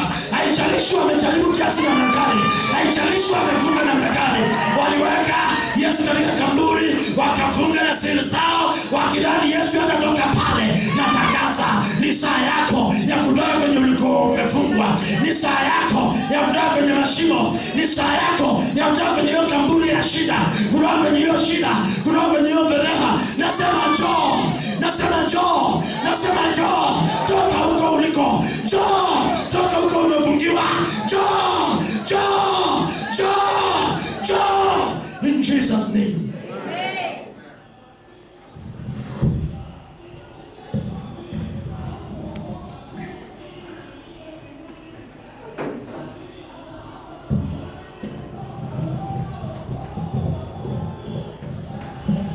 Yesu alikuja ili uwe huru. Yesu alikuja ili uweze kurudia uzima wako. Yesu alikuja ili ulichokuwa umenyang'anywa uweze kurudishiwa. Haijalishi walikaa miaka gapi, haijalishi walikaa siku gapi, lakini wakati wako ushafika. Saa yako ishafika. Muda wako ushafika. And God get my word very well. Saa yako ni sasa. Yesu alikuja ni kwa sababu ya mtu ambaye alikuwa amefungwa makaburini. Ndio tunaona in the book of 1 Peter chapter 3 from verse 9 kwenda chini, tunaona aliposhuka aliwaendea wale ambao walikufa bila kupokea hii huduma, na akaenda akawaambia mmekufa mkigojea Masihi, ni mimi huyo Masihi. Akawahubiria wale ambao walikufa bila neno na wakafufuka pamoja naye. Nami ninatangaza bona wanatafuta aliye hai miongoni wa waliokufa. Wewe ni aliye hai, hautakuwa miongoni wa mauti, hautakuwa miongoni wa wale waliokufa. In the name of Jesus Christ, ninanena nawe leo hii. Haijalishi wamefunga na wakaweka siri ya namna gani, hiyo siri ya uchawi navunja, hiyo siri ya majini navunja, hiyo siri ya mizimu navunja, hiyo siri ya shida ninavunja. Nasema funguka kwa jina la Yesu. Haijalishi wametumia mbinu gani, haijalishi wako na ujasiri gani, lakini Mungu akisema amesema. Na baada ya muda Waisraeli wakakombolewa. I tell you the truth, hata kama wanaweza jaribu, usitoke mahali wamekufungia. Wanafanya kazi bure, kwa sababu wa Misri walijaribu wakawafungia, hata wakataka kuamaliza wote, hata wakawekea harder time than the hard time time they had, lakini walichoka bure, kwa sababu Mungu kama amesema. Lakini nataka ujue hakuna siku utatoka mahali umefungiwa. Yule amekufunga akiwa mzima kabisa, lazima aje akilia. Natangaza kilio kwao, maana wale watoto wao wazaliwa wa kwanza wote walipigwa, na walipopigwa walikuwa wamekufa moyo kabisa. Ninatangaza yule ambaye alikuwa anasikia akiwa na moyo wa kukufunga, saa yake ya kuzimia ni leo. Saa yake ya kuisha nguvu ni sasa. Saa yake ya kunyamazishwa ni sasa. Hawe ni mchawi wa namna gani, haijalishi anaenda Tanga, haijalishi anaenda Sumbawanga, haijalishi anaenda wapi, ninatangaza saa yake imefika. Maana hii ndio saa ya uzima na amani. Hiyo ndio saa ya ufufuo na uzima. Hii ndio saa ya baraka. Hii ndio saa ya kuinuliwa. Hii ndio saa ya ushindi. Nasema na mtu ambaye ulikuwa umeambiwa mambo yake yameharibika, ambao walikuwa wanasema utaona mema, ninatangaza utaenda kuona mema. Nina neno unaenda kuona mema. Mambo yake yanalainika kuanzia leo. Mambo yake yanatengenezeka kuanzia leo. No matter how hard they've tried, they won't make it, because God is fully in charge. Na wakiwa wanadhani wameshinda, wakiwa wamedhani wamewafunga mpaka wamewakamata koo zao, wakati wanadhani Warumi wamewafungia pale, Yesu akashuka na akaanza kutembea katikati yao. Nami natangaza Yesu anaenda kushuka, hatatembea katikati yako vile malaika alishuka na akabikirisha lile jiwe. Natangaza amekalia aone ni nani anasema ako na nguvu. Na kuambia saa hizi umefunguliwa, kazi yako tu ni kutembea. Na aliyekuwa anakuinda pale ako mtu saa hizi hana nguvu tena, haezi ongea tena, amezimia tayari, amelala wafu, amelala mauti, na hata hakuta pale. Amelala na amuki tena. Alisema utabarikiwa. Amelala, lazima ubarikiwe. You can imagine malaika amekalia lile jiwe. Sijui kama mnaona picha, amekuja na amekalia.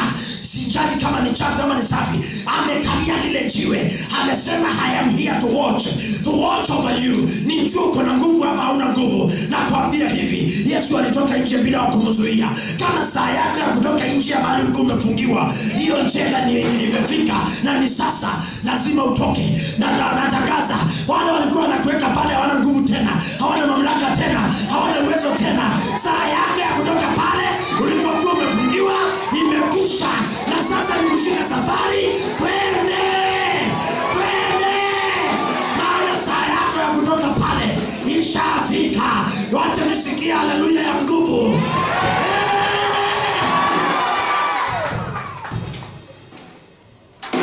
Mbele ya Mungu hata ukuta mkali ya namna gani unanga nguvu. Walikuwa wanataka kudhani ukuta yule inaweza zuilia. Na walipopiga kelele, wakiongozwa na wale waumbili, wakapiga tarumbeta, wakaimba nyimbo nzuri. Baada ya kuzunguka mji kwa siku 7, walipiga kelele na kuta zote za Yeriko zikaanguka. Haijalishi wamekufungia kwa kuta za namna gani, ili uwe huwezi toka pale. Walipopiga kelele, maana Mungu alikuwa anatafuta mwanamke mmoja ambaye ndani yake kulikuwa na kizazi cha Yesu, ambaye alikuwa anaitwa Rahab, ambaye alikuwa aolewe na Salmon. Ninatangaza hayo yote yaliteketezwa kwa sababu ya mwanamke mmoja, ili ambaye mume wake aliyekuwa amenaswa jangwani, ili asikae amfikie. Ninatangaza mahali baraka zako zimenaswa, ninazinasua, ninakurudishia kwa jina la Yesu Kristo. Mahali baraka zako zimefungiwa, ninazifungulisha, ninakurudishia kwa jina la Yesu Kristo. Ninatangaza mahali Salmon wangu amefungiwa, wewe mwanamke ambaye hujaolewa, ninamuondoa kwa hiyo jangwa, anakurudia saa hizi. Wewe ambao hujaolewa sababu umefungwa na makuta ambao amejenga, ninasema nabomoa zote kwa jina la Yesu Kristo. Ninabomoa hiyo ukuta, ninaondoa hiyo kilima mbele yako, ninaondoa hiyo mbonde mbele yako, ninavukia hiyo shimo in the name of Jesus.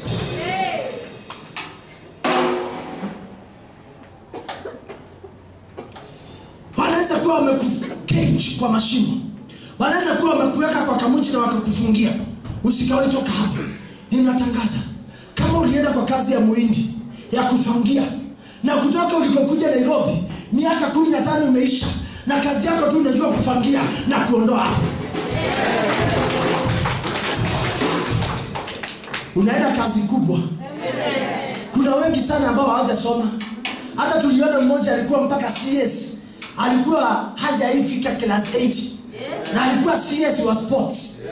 Hata wewe unaenda kuwa juu kwa jina la Yesu Kristo.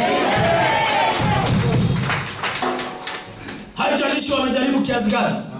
Maana hapa kila mtu amepangiwa njama. Lakini leo nimetumwa na nikaambiwa lazima hiyo njama ivunjike. Ndio maana hapa anasema wamekuwa mawindo wala hapana okoaye. Na Mungu analalamika, kwa nini hatuokoe? Kwa nini hatutangazi mfunguliwe? Wakati unawindwa, nasema na wewe, huwa utaishi miaka yote kwa kanisa hili, hapo utakuwa kanisa lingine, hautawindwa tena, hautafungwa tena, hautalongwa tena. Siku zote za maisha yako, ninasema na wewe ambao mambo yako yote imekuwa ni mkosi, unashika inateleza, unashika inayoyoma, unashika inatusha, na tangaza itakwama kwa mikono yako, baraka haitafisha. Haitafisha, ni yako milele kwa jina la Yesu. You can imagine vile mitume walikuwa wanatembea kwa huo mji, vile walikuwa wanatembea baada ya siku yao ya uovu kuisha, vile walikuwa wanatembea, vile walikuwa wanatembea majestically, na wakaanza kufanya mambo makubwa. Bila hayo hautakuwa na nguvu ya kutenda mambo, lakini kwa sababu Mungu anaenda kukufungua, anaenda kutenda makuu, unaenda kuwa mzima kwa jina la Yesu Kristo. Uchawi, unganga, mashetani yote yamekoma na yameisha nguvu. In the name of Jesus Christ.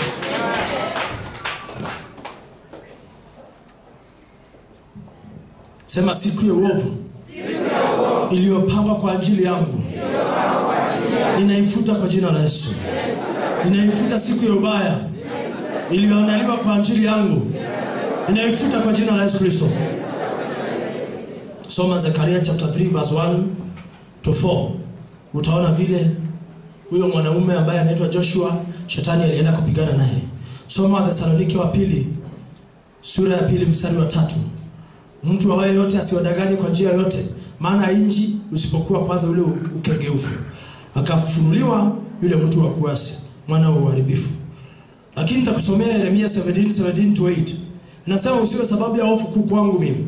Wewe ndiwe uliye kimbilio langu siku ya uovu. Na waibike watu wanaoniudhi, lakini nisiaibike mimi, na waone hofu kuu, lakini mimi nisione hofu kuu. Ulete juu yao siku ya uovu, uangamize maangamizi maradufu. Sema, usiwe sababu ya hofu kuu kwangu mimi. Wewe ndiwe uliye kimbilio langu siku ya uovu. Na waaibike watu wanaoniudhi, lakini nisiaibike mimi. Na waone hofu kuu, lakini mimi nisione hofu kuu. Ulete juu yao siku ya uovu, uangamize maangamizo maradufu. Amen. Usome tena Yuda mstari wa kwanza sura ya 6. Hadi usome Yuda mstari wa 6. Ufunuo 12 verse 7. Waebrania 1:7. Sema, naifuta tarehe ya ubaya na uovu kwa ajili ya familia yangu. Nafuta tarehe ya uovu, tarehe ya ubaya juu yangu, ninaifuta kwa jina la Yesu Kristo. Katika jina la Yesu ninaiharibu siku ya ubaya, siku ya uovu iliyopangwa kwenye maisha yangu, naiharibu kwa jina la Yesu. Siku ya ajali, siku ya kifo, naiharibu kwa jina la Yesu. Na kila aliipanga namrudishia yeye kwa jina la Yesu Kristo. Nami natangaza utakufa, bali utaishi ili uyasimulie matendo makuu ya Bwana. Japo utapatwa na matatizo mengi, hautakufa mpaka umeitimiza kusudi la Bwana. Amen. Unaweza soma hilo pia Zaburi 118. Sema, kwa jina la Yesu itakuwa kama vile Mungu alivyopanga niwe. Sema kwa nguvu, kwa jina la Yesu itakuwa kama vile Mungu alivyopanga niwe. Katika jina la Yesu, siku ya ubaya iliyoandaliwa juu yangu naishinda kwa jina la Yesu. Ile siku ya mabaya ninaifuta kwa jina la Yesu. Mabaya hayatanipata mimi, wala tauni haitakaribia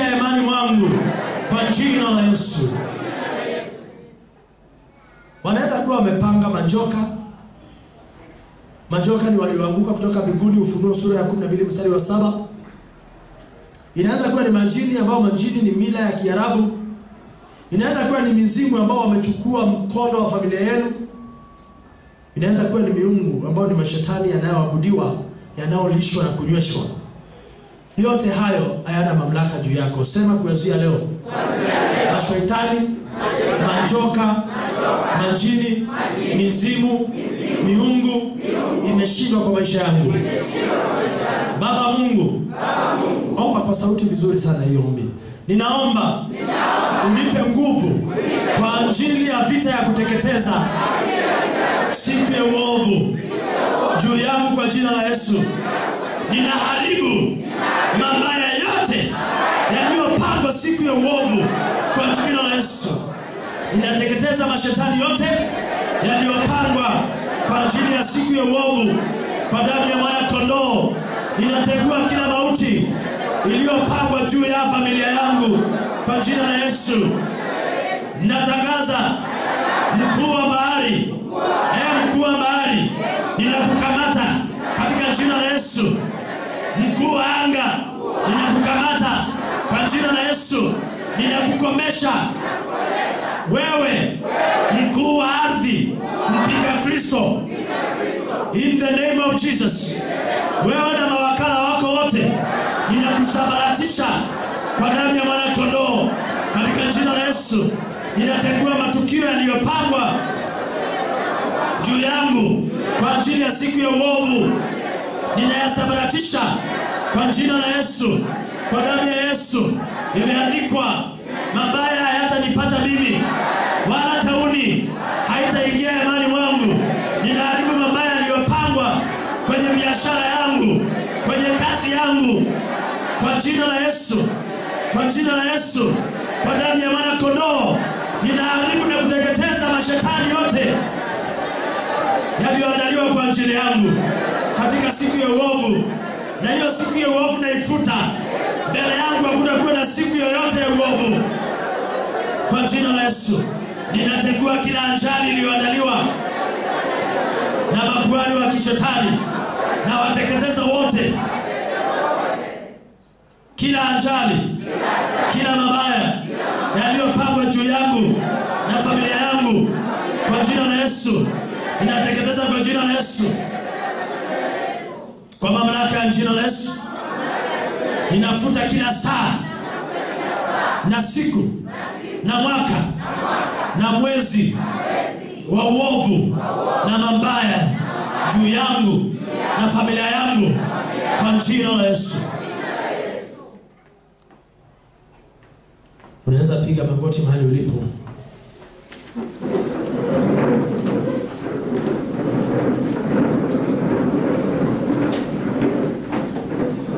Nimeomba sana nikihubiri.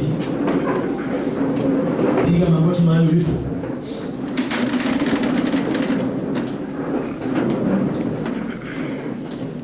Inua mikono yako juu, sema Yesu. Siku yoyote iliyopangwa ya uovu mbele yangu, naifuta na kuiondoa. Saa iliyoandaliwa, naifuta na kuiondoa. Mwezi na mwaka, nafuta na kuondoa. Waliokaa katika kikao cha kuniangamiza, hao ndio wanaenda kuangamia. Maisha yangu na kalenda iliyowekwa mbele yangu, kalenda iliyowekwa na Mungu ya baraka zangu, ndio nataka itimie. Kuanzia sasa, mipango yote ya shetani nateketeza. Najitenganisha na mipango yao, najitenganisha na mbinu zao, najitenganisha na mambo yao. Mimi Rafael sitakaa kwenye shimo, sitafungwa kwenye shimo. Madhabahu yao iangamie, madhabahu yao iteketee. Ninatangaza, sitawindwa, sitakuwa mawindo, sitalongwa, sitafungwa, sitahitanishwa na vita siku zote za maisha yangu. Nimekataa shetani na minyororo yake yote na mbinu zake zote na nikuite. Yesu, Yesu, Yesu, Yesu, Yesu, Yesu, Yesu. Ulisema nikuite, nawe utaniitika. Njoo hima, njoo hima, na kupokea kuwa Bwana na Mwokozi wangu. Nijaze utakatifu, nijaze hekima, nijaze na amani, nijaze na silaha zako, nitie ukweli ndani yangu. Kuanzia leo, kuanzia leo, sitaenenda kwa hekima yangu, bali nitaenenda katika Roho. Yesu, ingia ndani yangu, tamalaki ndani yangu, tawala ndani yangu, fanya makuu ndani yangu, fanya kazi ndani yangu, tukuka ndani yangu, hitwa mfalme ndani yangu. Yesu, Yesu, nimepiga magoti. Pia ni kwa ajili ya nchi hii, ni kwa ajili ya taifa hili, ni kwa ajili ya baba langu. Tawala. Nami ninatangaza, wewe uliyewekwa kwenye shimo, wewe uliyekuwa kwenye gereza, saa yako ya kutoka pale imefika. Nasema nakuita kutoka huko kwa jina la Yesu. Toka kwa jina la Yesu. Toka ulipofungiwa. Toka kwenye hiyo shimo. Toka kwenye hiyo shimo. Toka kwenye hiyo kifungo. In the name of Jesus. Ninakatakata kamba za mauti na mnyororo ya kuzimu. Kila kilichoandaliwa kukuangamiza kinaangamia kwa jina la Yesu. Kinaangamia sasa. Walikiteua kikumalize, kinamalizika chenyewe. In the name of Jesus Christ. Toka huko. Toka huko. Na kutenganisha na vita, na kutenganisha na shida, na kutenganisha na mikosi, na kutenganisha na kudharauliwa, na kutenganisha na kukataliwa. Ninatangaza mikosi uliyotegewa, vita uliyotegewa, mabaya yaliyowekwa mbele yako, ninayaondoa kwa jina la Yesu. Ninatangaza wewe uliye hapa na roho yako haiko nawe, imefungwa, ninaikomboa popote ilipo. In the name of Jesus Christ. In the name of Jesus Christ. Ninaweka huru roho yako, ninaweka huru maisha yako, ninaweka huru roho yako. Funga macho for concentration. Ninaweka huru roho yako, ninaweka huru roho yako, ninaweka huru maisha yako. Ninatangaza, ninapasua nyungu iliyokuwa imefunga roho yako. Ninapasua chungu kilichokuwa kinapikia maisha yako, chungu kilichokuwa kinatumiwa na mchawi. Hiyo nyungu napasua, hiyo chupa napasua. Ninafungua roho yako, ninakomboa maisha yako, ninakomboa maisha yako. Mikosi iliyokuwa umetegewa nimeiondoa. Walisema utaolewa, unaenda kuolewa. Walisema utaoa, unaenda kuoa. Ninaondoa hiyo pepo iliyokuwa mbele yako. Ninaichoma kwa moto, ninaiangamiza, ninaichoma, ninaichoma, ninaichoma, ninaichoma. Wewe ulioleshwa pepo, hiyo pepo inaondoka sasa kwa kiuno yako. Hiyo chini inaondoka, inaondoka, inachomeka, inaangamia, inachoma kwa moto. In the name of Jesus. Inua mikono, usipige makofi. Ninavunja hiyo pepo, ninavunja hiyo nyungu. Ninatangaza kila roho iliyokuvaa, pepo iliyokuvaa, ninaichoma, ninaiangamiza. Achia maisha yake, achia roho yake, achia kwa jina la Yesu, achia kwa jina la Yesu, achia kwa jina la Yesu. Kila roho iliyokuvaa ninaiangamiza yote, kila jini iliyokuvaa ninaiangamiza yote, kila shetani ninaiangamiza yote. Now in the name of Jesus. Achia maisha yake, achia maisha yake, achia viungo zake. Hiyo imekamata mikono, hiyo imekamata miguu, hiyo imekamata uso. Hiyo ni uso uliibiwa, hiyo ni mikono iliibiwa, hiyo ni miguu iliibiwa, hiyo walifunga tumbo, hiyo walifunga kidole ya pete, hiyo walifunga wapi. Natangaza funguliwa. Lord, I release fire. Jesus, I release fire. Jesus, I release fire. Fire. Fire in the name of Jesus. Lord, I call upon the fire. Robo siarababu. I call upon fire. I call upon fire. Yes, unaita moto. Ninachoma kila madhabahu yote ya kichawi. Ninavunja walinzi wa magereza na kuondoa kwenye gereza, na kuondoa kwenye gereza, gereza la magonjwa, gereza la shida, na kuondoa kwenye gereza kwa jina la Yesu. Toka huko, toka kwa jina la Yesu, toka kwa jina la Yesu, toka kwa jina la Yesu, toka kwa jina la Yesu, toka. In the name of Jesus. In the name of Jesus. Utaanza kusikia moto unawaka. Wale mikono ilikuwa imeimbiwa inawaka moto. Ninatangaza uzima. Natangaza uzima. Natangaza amani. Popote pepo ilikuwa inakaa kwa nyumba yako, iwe ilikuwa inafunga mali yako, iwe ilikuwa inafunga pesa yako, ninaiangamiza kwa jina la Yesu. Wewe ambao umewekewa kesi, naondoa hiyo kesi. Wewe uliyewekewa hiyo kesi, naondoa hiyo kesi kwa jina la Yesu. Naondoa hiyo kesi kwa jina la Yesu. Wewe ambao umetegewa mitego, ninavunja hiyo mitego. Navunja hiyo mitego. Navunja hiyo mitego. Navunja hiyo mitego. Mitego navunja. In the name of Jesus. Sema fire. Fire. Fire. Fire.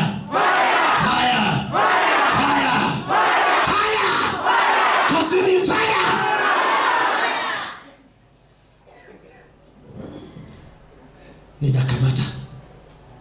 Ninakamata kila pepo iliyokaa kwa mikono yako, kila shetani aliyokaa kwa miguu yako, kila aliyekaa kwa macho yako. Ninaona mtu ambaye amebeba nyoka kwa tumbo lake, ninaichoma na kuiangamiza milele. Naiondoa kwa tumbo lako, inahamia kwa kifua na ing'oa. Ninaivunja kwa jina la Yesu. Ninakushika mateka, hautafunga huyo mwanadada tena. In the name of Jesus. Achia maisha yake. Achia. Achia. In the name of Jesus. In the name of Jesus.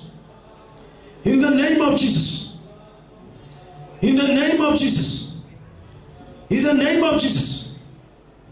Lord, I pray that you set these your children free. Natangaza uwe jiani, uwe nyumbani, uchafu wote unaenda kutoka. Kilichoingia kwa njia ya choo kinaenda kutoka vile vile. Kilichoingia kwa njia ya mdomo na mkojo kinaenda kutoka vile vile. Chochote kilichokuingia kinatoka. Navunja chakula cha kichawi na kinywa cha kichawi, kila ulicholishwa, kila ulichonyweshwa, kila kilichopandwa ndani yako, kila roho iliyoingia kwa njia ya chakula, iliyoingia kwa njia ya kinywaji, vita yote ambayo imekuwa inatawala ndani yako, ninaikomesha kwa siku leo. Ninaondoa mabaya ndani yako, ninaondoa shida mbele yako ndani yako, naondoa shida mbele yako, naondoa magonjwa ndani yako, ninaondoa mauti ndani yako. Hautaitanishwa na mauti. Mauti na kushika mateka, ninakuteketeza. Mauti teketea. In the name of Jesus. Baba, naweka wanao mikononi mwako. Wewe Mungu wa baraka, wewe Baba wa milele, natangaza ushindi. Nashika mateka magonjwa na shida ambayo ilikuwa inakuandama, shida ambayo ilikuwa inakufuata. Haina mamlaka ndani yako tena. Hiyo shida naikomesha. Hiyo shida naiteketeza. Haina nguvu ndani yako. Haina nguvu ndani yako. Nasema na kuondolea mkosi. Na kuondolea mkosi na mabaya yote yale.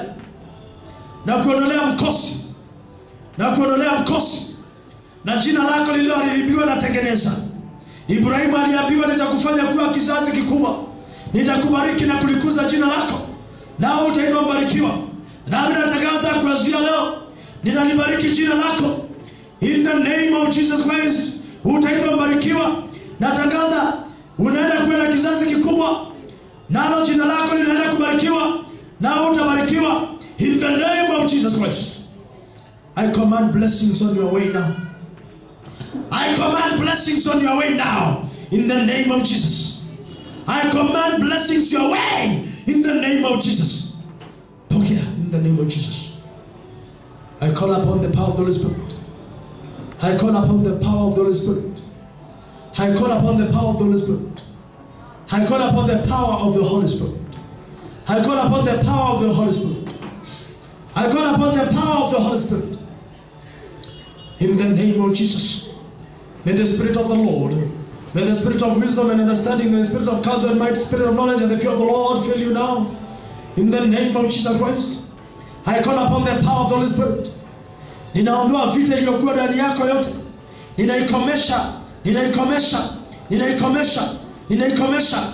And I render you free. I render you healed. In the name of Jesus Christ. I decree and I declare total breakthrough. I decree and I declare total breakthrough. I decree and I declare total healing. In the name of Jesus. In the name of Jesus. In the name of Jesus. In the name of Jesus. In the name of Jesus. In the name of Jesus. In the name of Jesus.